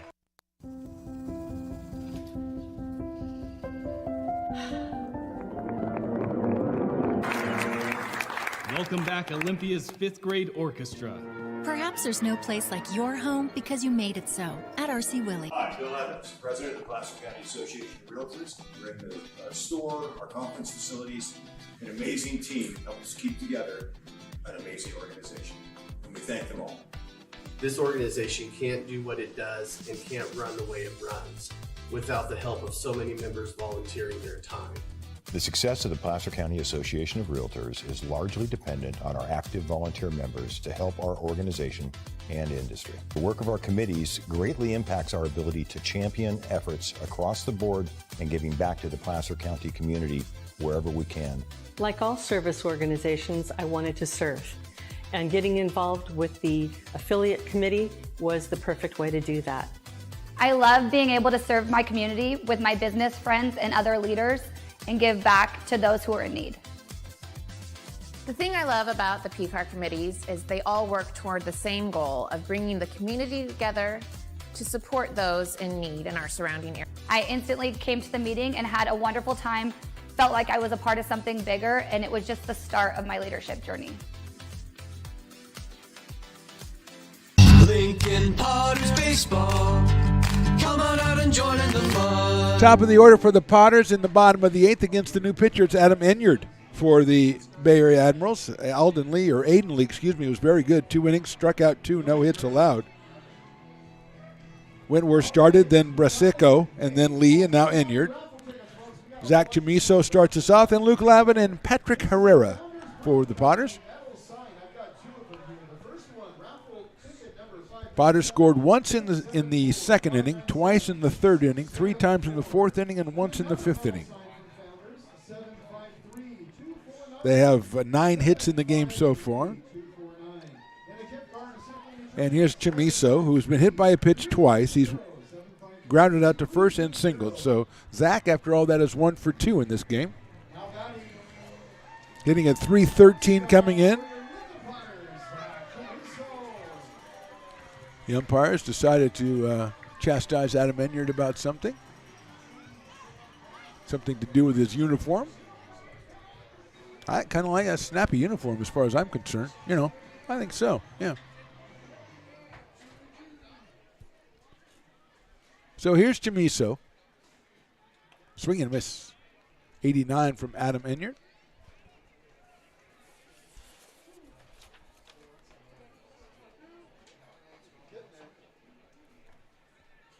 Oh and 1.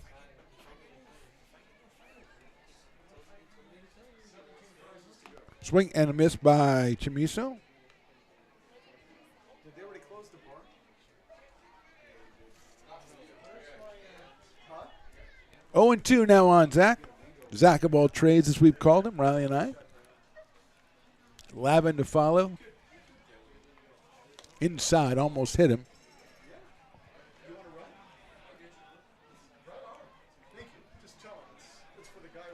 1 ball, 2 strikes.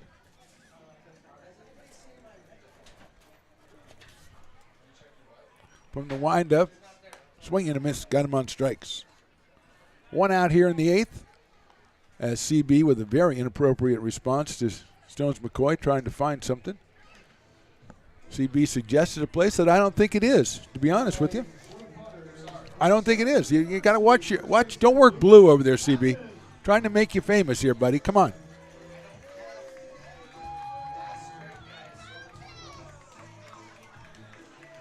Here's Luke Lavin. Luke is grounded into a double play, single, doubled, and walk. So he is 2 for 3 in this one. Swing and a miss. Swung out of his shoes on the off-speed pitch. And I salute that, sir. 0-1 on Luke. Patrick Herrera to follow.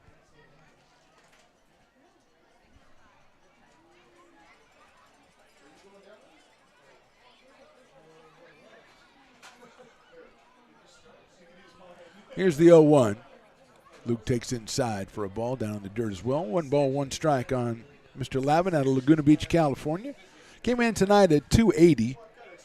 Pair of home runs, 15 runs batted in. Has a couple hits today, so that average will go up a little bit. 1-1 coming up. Swing and a miss at a fastball at 90 from Adam Enyard. A couple of impressive arms for the Admirals actually here today. Started off a little bit slow, but Lee and Enyard both throw the ball well. Secco has some heat on his as well. 1-2. Hit sharply out to the right of second. Rolling has it. Gets set, throws to first, and gets him by a couple steps at first base. So Lavin is retired 4-3, and that will bring up Patrick Herrera, who's doubled, struck out, flied out, and lined out. So he is 1 for 4 with a couple of runs batted in.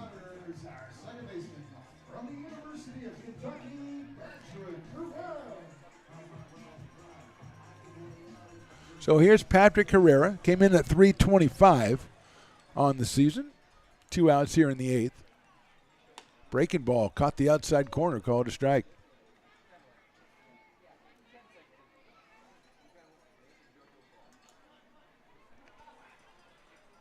0-1 pitch. That's another breaking ball, but it misses, so it's 1 ball and 1 strike. Ben Higdon on deck in case Patrick can keep the inning going for the Lincoln Potters, who hold a 7-3 lead in this one. That's hit high up in the air toward left center field. Coming in on it is Wolf in center, and he's got it for the 3rd out. So a 1-2-3 inning for Enyard. We move to the 9th. Potters 7, Admirals 3. Have you ever wondered, what is CMN? I thought so. Let me help. CMN stands for Children's Miracle Network, a non-profit organization that raises money for children's hospitals. Locally, UC Davis Children's Hospital is your CMN hospital, the only one in our area. It is a nationally ranked comprehensive children's hospital that provides the highest quality of care to pediatric patients like me. How is this level of care possible? With help from CMN donations. CMN teamed with corporate partners and community donors to fundraise for things like equipment, research, and patient care. All money raised locally during campaigns like this stays local to support children treated at UC Davis Children's Hospital. Sick and injured kids can't wait to get the care they need.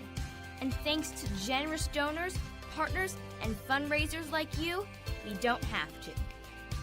Please give wherever you see the Miracle Balloon, and thank you for supporting CMN at UC Davis.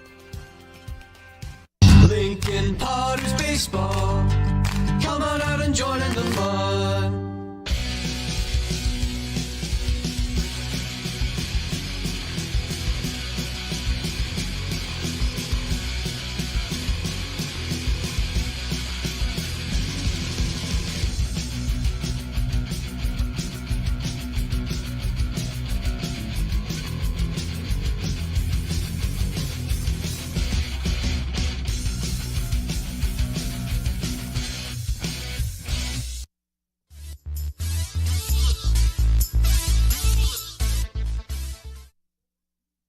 Back to the action, top of the 9th inning. Jaden Bruno is our new pitcher. He is the 5th pitcher for the Potters. Torno Heron started, then Jackson Nove, Dylan Brown, then Devin Martin, and now Jaden Bruno. It is his 7th appearance, 6 2/3 innings, 12 strikeouts, and 10 walks. He's only given up 1 hit so far, and he pitched on Friday against the Admirals, faced 3 batters, and struck them all out, which is pretty good, Stones McCoy.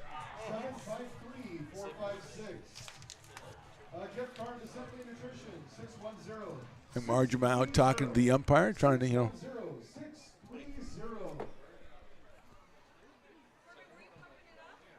So we are done pumping it up. I hope you checked out the Stones cam as Riley bringing you all the latest in Potters activity as they were using the chairs. Maybe, well, for the last time in the regular season, certainly, here at McBean Stadium.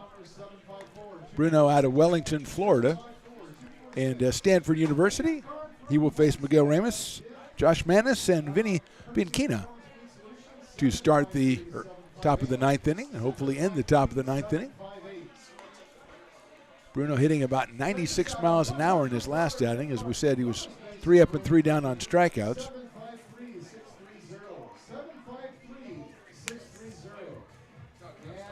So here is Ramos, who's struck out twice and grounded to second, as the Potters trying to notch down win number 20 of the CCL campaign. They'd finish it at 20-15, and they were at one time, I believe, 9-11.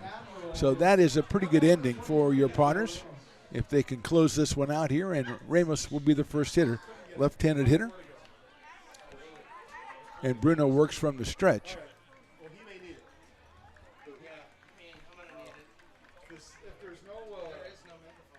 Fastball is a little outside for a ball at 94 from Bruno. 1 ball and no strikes here in the top of the 9th inning.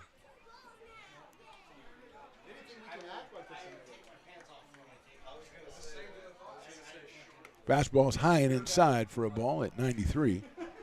I heard Stones McCoy say, take my pants off, and I think that I'm going to have to turn around and legislate. There's a little bit too much craziness going on in this press box. 2 balls, no strikes on Ramus.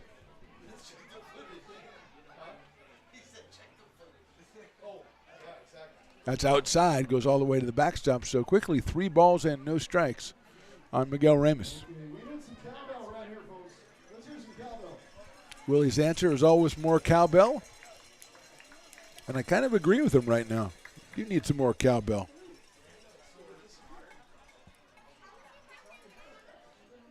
Fastball is in there for a strike. 3-1 on Ramus.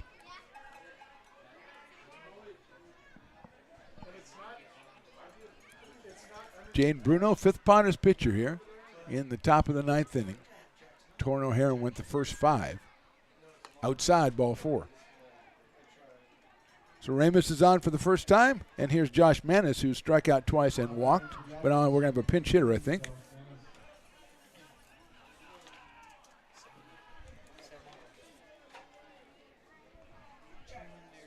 So Nolan Meredith is going to hit, number 7, if that's what that is. Number 7, Nolan Meredith, throw to first base, and the runner is back. So Meredith is hitting for Manis here in the 9th inning. Right-handed hitter out of Atascadero, California. First pitch is high and inside, 1-0.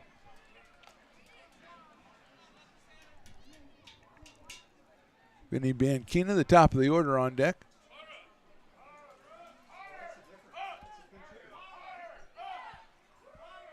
Swing and a miss by Meredith.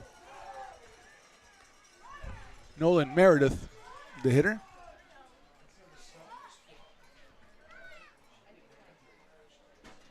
Lead at first by Ramus.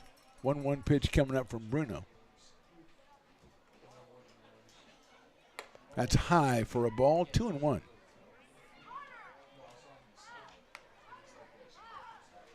Meredith, the pinch hitter for Josh Manis. Ramus with the walk. He is at first base. Nobody out here in the 9th. Potters lead at 7-3. Inside for a ball, 3-1.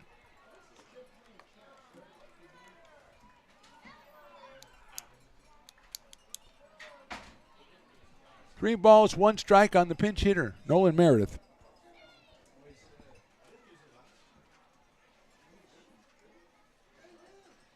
Swing and a miss. 3 balls and 2 strikes on Nolan Meredith. I think he's asking the umpire where that one was. The umpire said it sounded good to me. 3-2. Nobody out here in the 9th.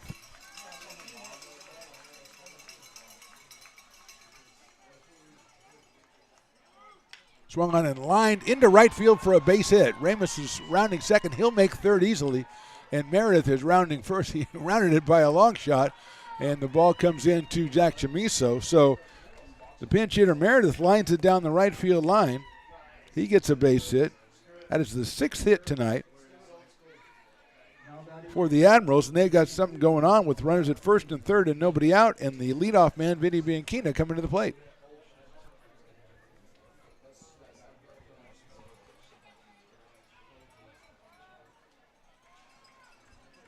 Bianchina has flied to left, grounded to second twice, and walked with the bases loaded. Picked up an RBI back in the 7th inning.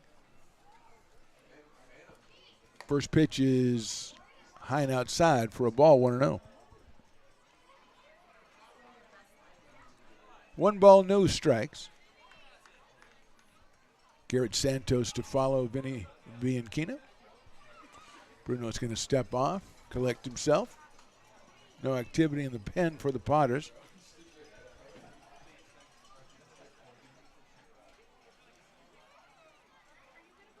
That one's in there for a strike. Took something off that one, 82. Nice movement on that pitch from Bruno. Evens the count at 1-1 on Bianchina.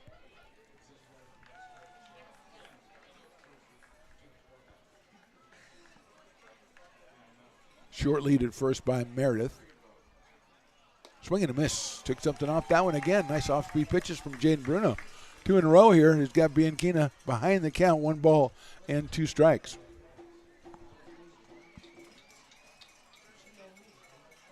Potters leading this one 7-3. 1-2 coming up to Bianchina. Fastball misses outside and high, 93. 2-2 now on the Admirals leadoff hitter, their shortstop, Vinny Bianchina.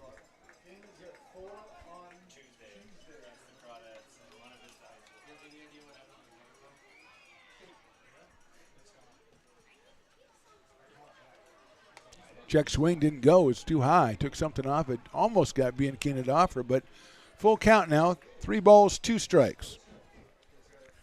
Ramos at third. Over at first is Nolan Meredith.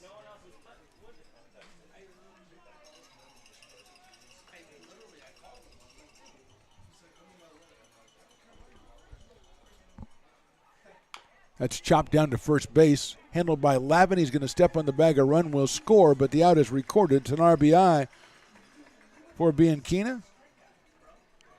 Ramos crosses the plate. Going to second is Meredith. 7-4 now, but 1 out, and Garrett Santos coming to the plate.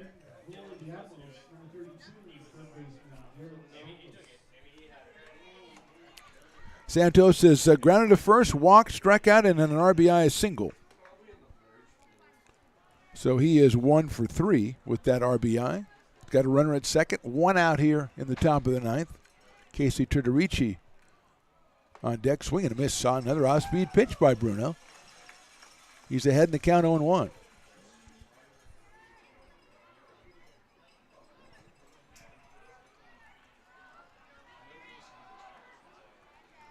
Santos, left-hand hitting third baseman.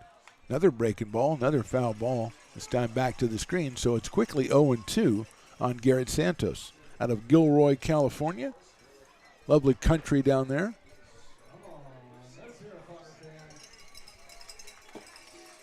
Cowbells, cowbells, cowbells from the great Willie Preston. 0-2 now to Santos. Bruno checks the runner at second base. Here's the pitch. Outside with a fastball at 92, 1-2.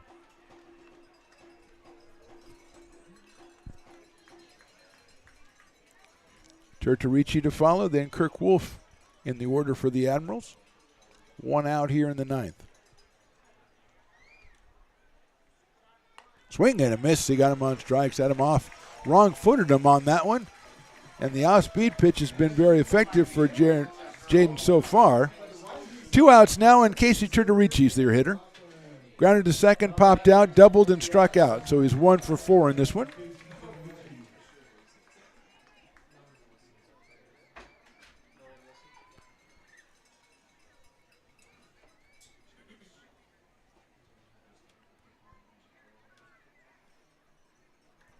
So Turtorici steps in out of Brentwood, California. Here's the first pitch. That's in there for a strike.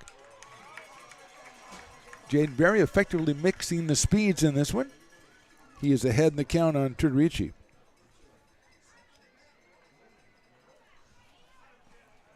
Oh, 1 pitch. Swung on and missed. You've heard it, and you'll hear it again, off-speed pitch. It is 0-2, and the original last strike guy is back. And there he goes. Down on the field. You can see him behind home plate right now, moving from the right. There he is. Last strike guy, and he's got his fans. He's the Pied Piper. 0-2 coming up to Turtorici. 2 outs here in the 9th. Here's Bruno. The pitch. Swung on and missed. He got him on strikes, and that's your ball game. And the last strike guy never, ever fails. The Potters ended up with the win. They win this one. 1 run in the 9th for the Admirals, but the final score, the Potters 7, the Admirals 4. The Potters finished 20-15 in CCL play. Jaden Bruno gets the strikeout. We're back with our post-game, including our player of the game, right for this on the Stones Radio Networks. Have you ever wondered, what is CMN? I thought so. Let me help. CMN stands for Children's Miracle Network, a non-profit organization that raises money for children's hospitals. Locally, UC Davis Children's Hospital is your CMN hospital, the only one in our area. It is a nationally ranked comprehensive children's hospital that provides the highest quality of care to pediatric patients like me. How is this level of care possible? With help from CMN donations. CMN teamed with corporate partners and community donors to fundraise for things like equipment, research, and patient care. All money raised locally during campaigns like this stays local to support children treated at UC Davis Children's Hospital. Sick and injured kids can't wait to get the care they need. And thanks to generous donors, partners, and fundraisers like you, we don't have to. Please give wherever you see the Miracle Balloon, and thank you for supporting CMN at UC Davis.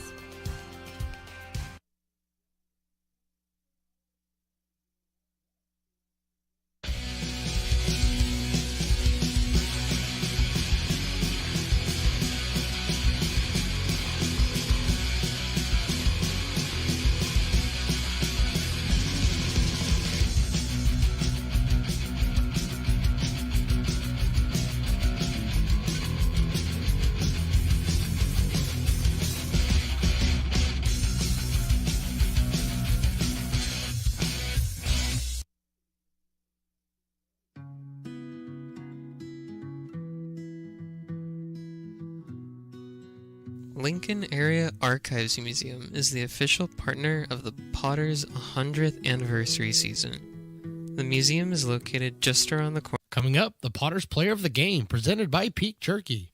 A convenient, healthy paleo and keto-friendly snack ready for you to enjoy. Visit peakpastramijerky.com. Welcome to our post-game show. Mark the Phantom Low here with our player of the game, Mr. Nolan Wilson. Congratulations, Nolan. Great job. Thank you, guys.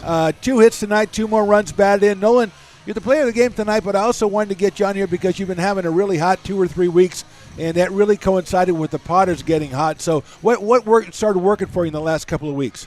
First of all, thank you, guys. But honestly, just sticking to my approach, controlling what I can control at the plate and in the dugout, and just going up there, seeing my pitch, attacking it, and just executing. No, I don't know if you saw the article about you in the Lincoln News Messenger that came out probably a couple of days ago. I'm really slow on those things. But it was talking about what a great season you had at Nevada. So when you came into this season, what were you looking to improve? This summer or at Nevada? This summer. I just wanted to get a bunch of at-bats and really execute what I want to be doing up there and just focusing on hitting the ball hard. And tell me what the coaching staff, what they've talked to you about this summer. Just swinging at my pitch, not chasing, which is what I wanted to work on, and just sticking to my plan.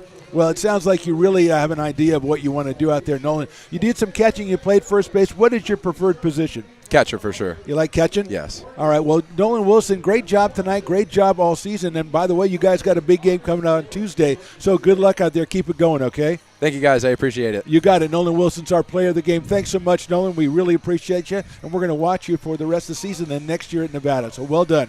Thank you, guys. All right. We'll talk to you later, Nolan Wilson. And we'll also have more post-game right after this on the Stones Radio Networks. It begins on the farm, where hard work breeds motivation. Care is taken under watchful eyes. With new growth comes inspiration, where playtime is mandatory. Welcome to Dueling Dogs Brewing Company. Meet the Stevens, a husband and wife who work hand in hand to craft exclusive small batch beer, mead, and cider. Using locally sourced ingredients to ensure freshness in every glass. Where a community of farmers, local artisans, and amazing food make for a truly inspired atmosphere.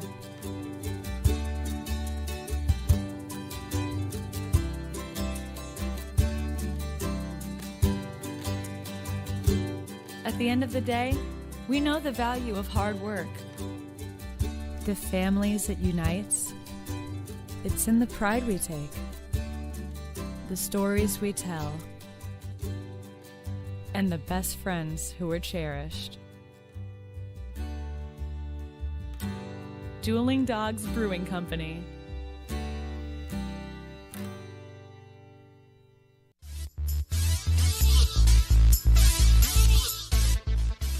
Welcome back into the postgame. Mark the Phantom Low here with Stones McCoy. First of all, thanks to our player of the game, Nolan Wilson. What a great kid, and we are looking forward to big things from him next year at UN Reno. And Stones, why are you moving in on me like this? Why are you not turning on your mic? What's going on? Is this the last game? My engineer forgot to push the button. I was getting closer to you because you always seem to slump off the side. I want to slump off to the side. I don't like being on camera. But let me say, first of all, what a season. It was. Potters, well, when you think about it, at some point, as I mentioned, Potters were 9-11 after 20 games. Yeah. Finished up at 20-15. So how amazing is that? Well, as far as the second half, we talked about it a little bit with Nolan, the second half surge. Second half surge, I mean, Potters do what Potters do. They figure out who they are first part of the season. Once they find it, they run, and that's exactly what they did the second half of the season. They ran with that. It's crazy. Now that you mentioned it, I'm thinking back on it, that's really the formula for the Potters. They usually find themselves around 2/3 of the way through the season. You bet. And it's been, and it's hard to tell why that is, but I think there's one similarity through all of the seasons that we've been here. There's a group of about 25 guys. Yeah, that stays from the very beginning to the very end. Right. And I think that group of 25 guys every year is that glue that gets the rest of them to buy in, a third of the way in, 2/3 of the way in. Yeah, great season. They play on Tuesday now against Walnut Creek in the CCO playoffs. If they win, they would go on to play Healdsburg. But I want to mention again that starting on the 8th, going through the 11th, the West Coast World Series. And we had a blast at the West Coast World Series last year. The Filipino national team came in, and you almost were a member of the team. I got a good friend now, through the... Kind of looking forward to that, and I want to urge people to check out LincolnPotters.com and get all the info on the West Coast World Series. Absolutely. It's going to be a blast. In fact, Filipino national team will be back. Yes. Including the West Coast Kings, not defending champions. First but, champions, first champions. So, I mean, there's going to be a lot of... There's going to be a lot of fighting going on out here for this championship. There's, because... a lot of good competitive fighting. Good competitive fighting, but, the Filipino national team, they were sniffing it last year. They really were. And they want another bite at that apple in West Coast. They wanted to repeat. Yeah, so now they're going to have to have so they're mad. The Filipino team is mad. They're an even number team. My gosh, it's going to be great. Anyway, regular season, fantastic job. Again, I think the MVP of the season so far, Stones, this regular season, the Potters fans. I mean, came out in record numbers, came out when it was 105. It didn't matter. They're still out here. We have to have some very happy vendors because they like to throw the money down and enjoy the tacos and enjoy the quesadillas, enjoy the incredible stuff from Fat Cat and the shaved ice from Otani. Everything. Fantastic stuff. Let's thank the fans, and then let's also thank the vendors. Oh, absolutely. Those guys that come out here, in the 110-degree heat, Oh, my gosh. And they came out here and they killed it every time. And on top of that, they've kept us fed. They have done a fantastic job of that. If I don't thank them, somebody's going to you fed. I eat most of your food. And Riley, too. Riley, I don't know about his engineering skills, but he's moved into eating very well. He's gained 6 pounds since he's been out here. He weighs 105 when he came out here. Yeah, so 111, we're good. Well, anyway, all kidding aside, great season with you. A lot of fun. Riley, you did a great job as the engineer for most of the season. We're looking forward to the West Coast World Series, and we're looking forward to saying thank you to all the fans who came out, but also all the fans who checked us out on the YouTube channels and the Facebook, because without them, we got nothing. Well, you guys have really helped grow that channel this year by leaps and bounds. Absolutely. From where we started to where we are now, it's due to all those people that are checking us out, listening, tuning in, watching, doing the Mixler, whatever you got to do it. And, yeah, this is a huge thank you to you. Yeah, and if you subscribe to those channels, you'll get to know when the next Potter game, because I do believe we'll be broadcasting from the West Coast World Series. Subscribe to the Stones Radio Network's YouTube or the Lincoln Potters Baseball, and you'll get alerted whenever we're going back live. Absolutely. Right, Stones McCoy? Thank you so much again. We will talk to you next time, folks. Final score tonight, Potters 7 and the Admirals 4. Thanks for watching. We'll talk to you next time.